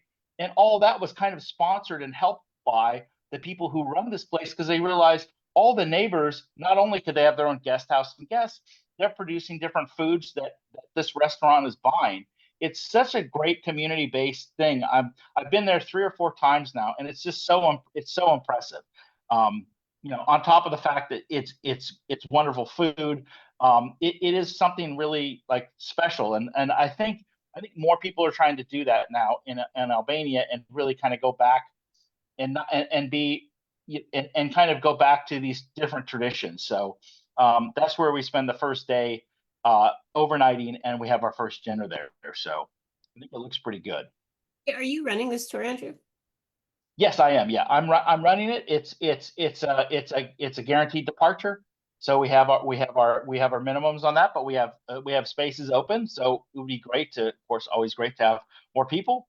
But yeah, and I think two countries, they're next to each other, but they're also quite different. I mean, Albania, the language is not it's not related to Greek. It's not a Romance language. It's not a Slavic language. So they kind of have their own history and culture. And then next to it is North Macedonia, which is a Slavic speaking country. There's a little video I made just of the restaurant.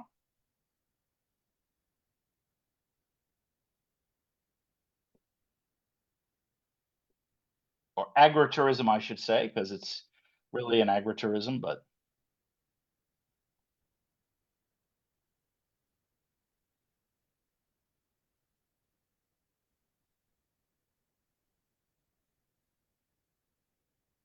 Yeah, that looks really nice. When am I going to get to go on this, huh? I think the next time we do it, you got to come.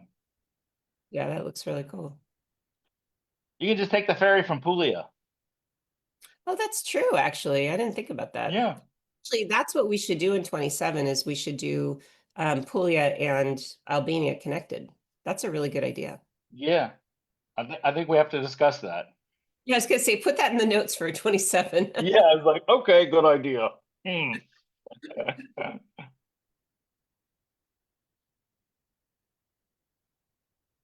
Cool.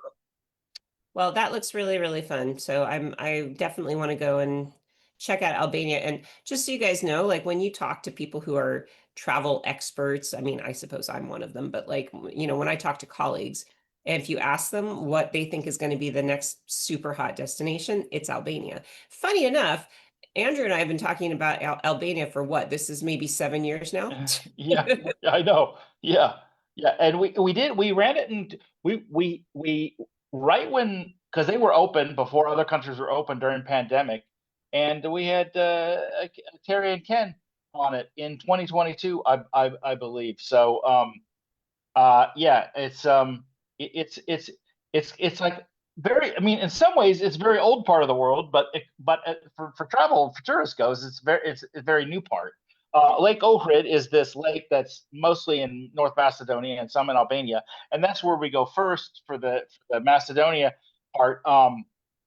Beautiful place. It's um uh, uh this church that overlooks it from the 11th century. It's got these wooden houses on the left side. That's like very typical architecture for this part of Macedonia. There's a you've got fortress kind of overlooking everything. Um, and there's a real interesting place. It's a photo on the top right corner. It's called the Bay of Bones, and there used to be. I mean, this is not prehistoric times.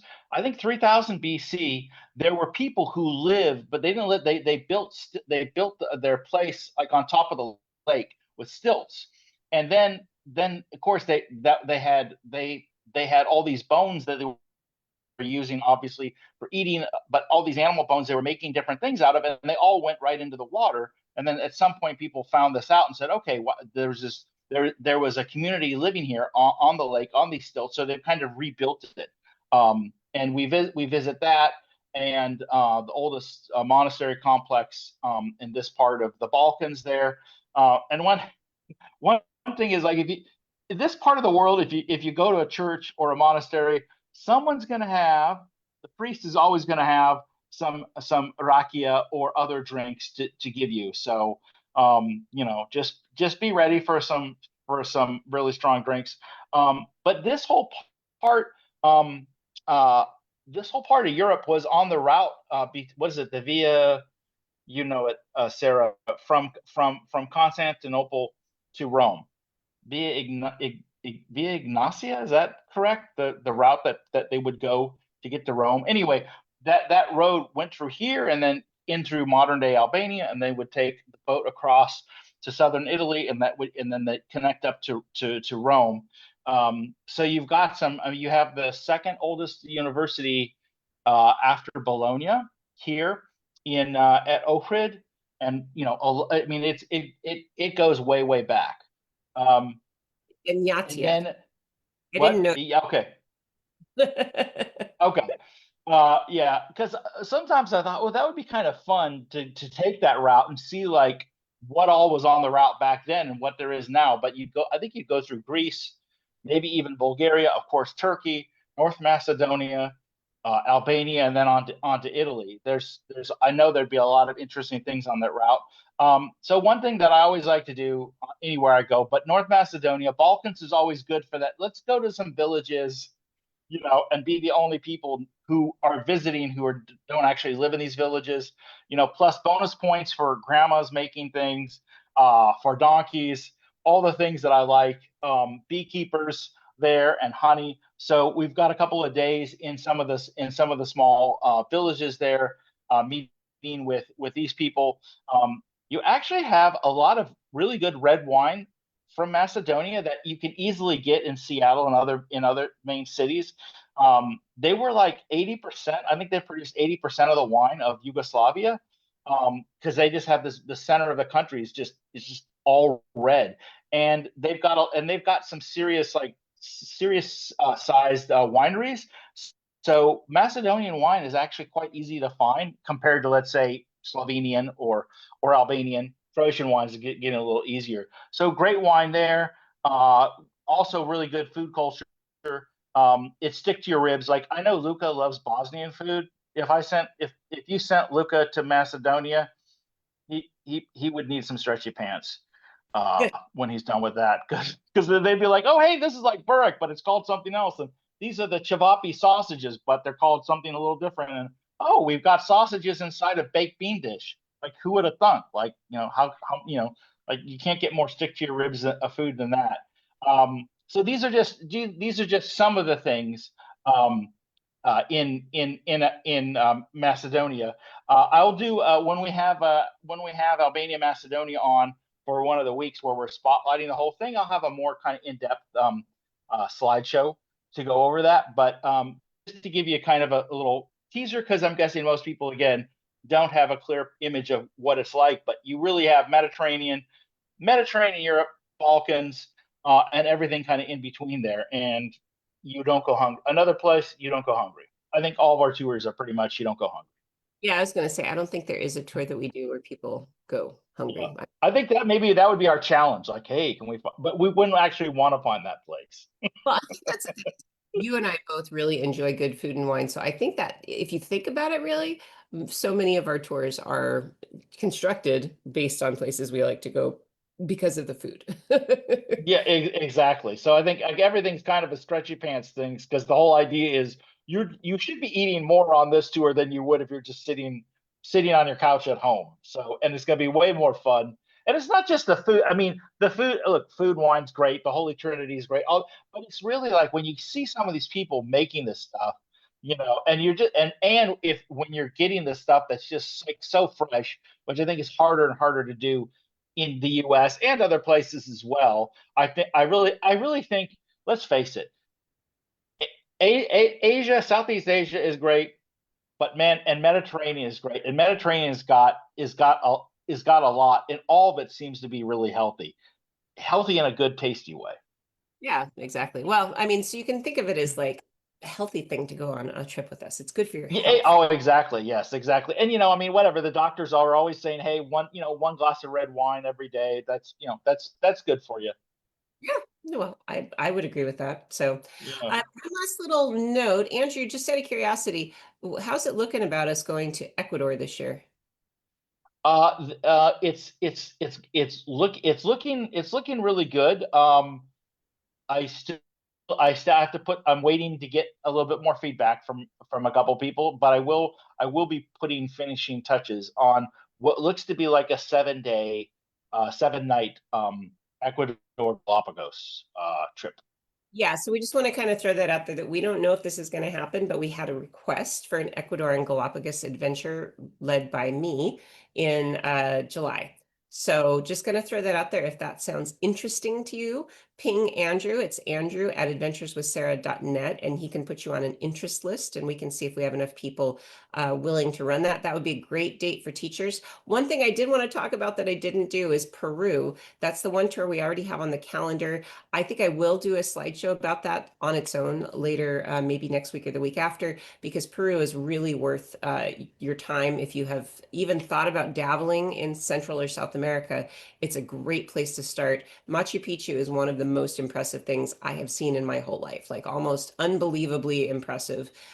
So it's really, I don't like the bucket list thing, but like, yeah, I think that's something you should do if you haven't done it before. So that's also a great tour for teachers. We're trying to dabble in tours that are a little bit more flexible for students or teachers that would like to travel with us in the summertime. So have a look at the Peru one. We'll get back at you if you are interested in Ecuador. Send Andrew a message and we'll just see how many people we have interested in doing that. It would be, I believe, the first week of July. Is that right? It's going to be very late June until right before the Peru tour because it's got to squeeze in. It's got to be before the Peru tour. So if you're like, hey, I'm interested in Ecuador Galapagos, and you might want to take a look at the Peru tour as well because I mean, we're putting that together for some of the people going on Peru to do both. So again, it's like, hey, get one plane ticket and do one long flight rather than two because we're back to back. Yeah, so Peru, I've run before. Peru is really, really fantastic, and the food, it's like one of the like the cuisine is one of the most famous cuisines of South America. It's supposed to be kind of like the foodie hotspot. I thought the food was good. Guinea pig wasn't my favorite, but hey, you're welcome to try it. You But got to it's be a guinea pig for the guinea pig. yeah, well, and that's also just remember that's the Ecuador is going to be perfect that time of year, and Peru, that's also winter time for Peru. So it'll be pretty good temperature, it won't be overly hot. So highly recommend you have a look at the Peru thing if that sounds interesting to you, and let Andrew know if you might be interested in Ecuador, and we will get pricing and more of a plan once we have a few more people on board. So that's also coming up. One other thing is if you are just armchair traveling, great. Now you know what we're going to be covering for the next little while.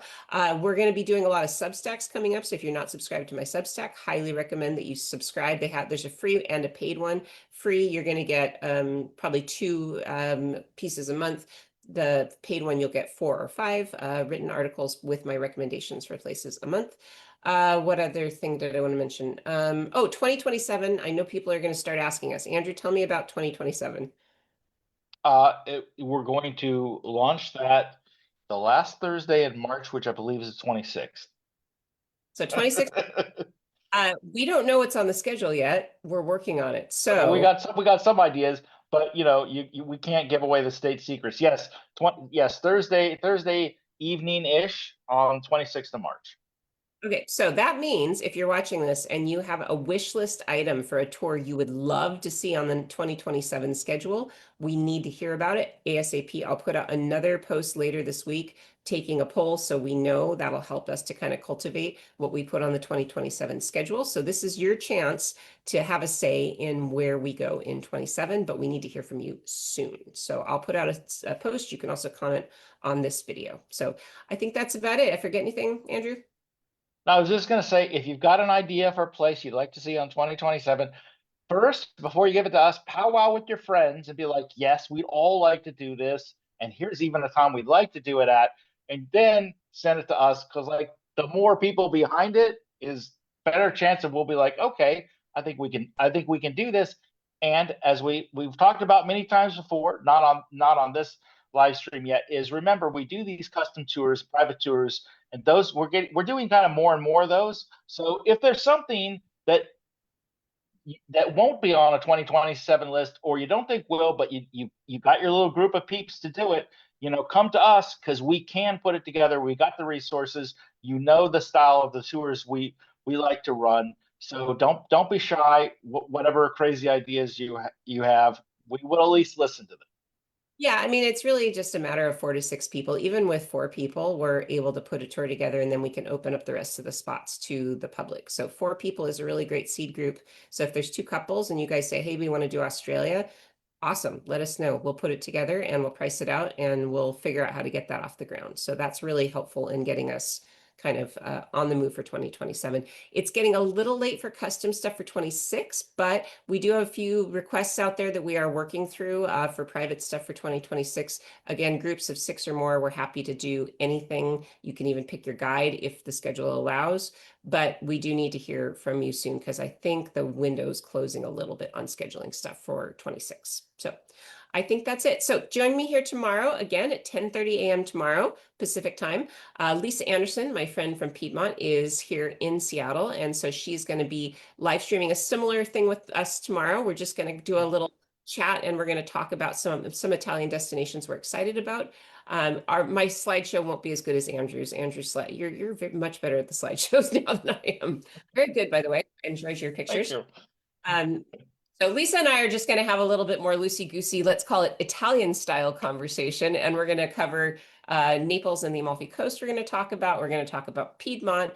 We might talk about Puglia. We're going to talk about Rome. What else? So we'll just talk about all the things we love about Italy. If you have questions about Italy or need some tips, please do watch tomorrow and ask us questions. And I think that is it. So thank you for joining us. Thank you, Andrew, for your time, and enjoy cozy, warm Coper during the winter time. Yeah, exactly. Okay, and last thing I got to say is go Seahawks. Go Seahawks. Yeah, I know. Yeah, Yes, we got to. By the way, that's why we're doing the live stream at 10:30 tomorrow, so it can be done, so that we can all go find a Seahawks place to watch the Seahawks. So go Seahawks. Yeah. I'm from LA, but I have to say I am cheering for the Seahawks. Even if LA is my hometown, I'm going to actually cheer for the Seahawks. I love an underdog. That's good, Sarah. You got to stay with the program here. Otto and I we'd be heartbroken if you didn't. All right, Sarah. Enjoy your conversation with Lisa tomorrow. I'll tune in to see where in Italy you two ladies are going. Awesome. Okay. Thanks for joining us, everybody. We'll see you again tomorrow. Bye.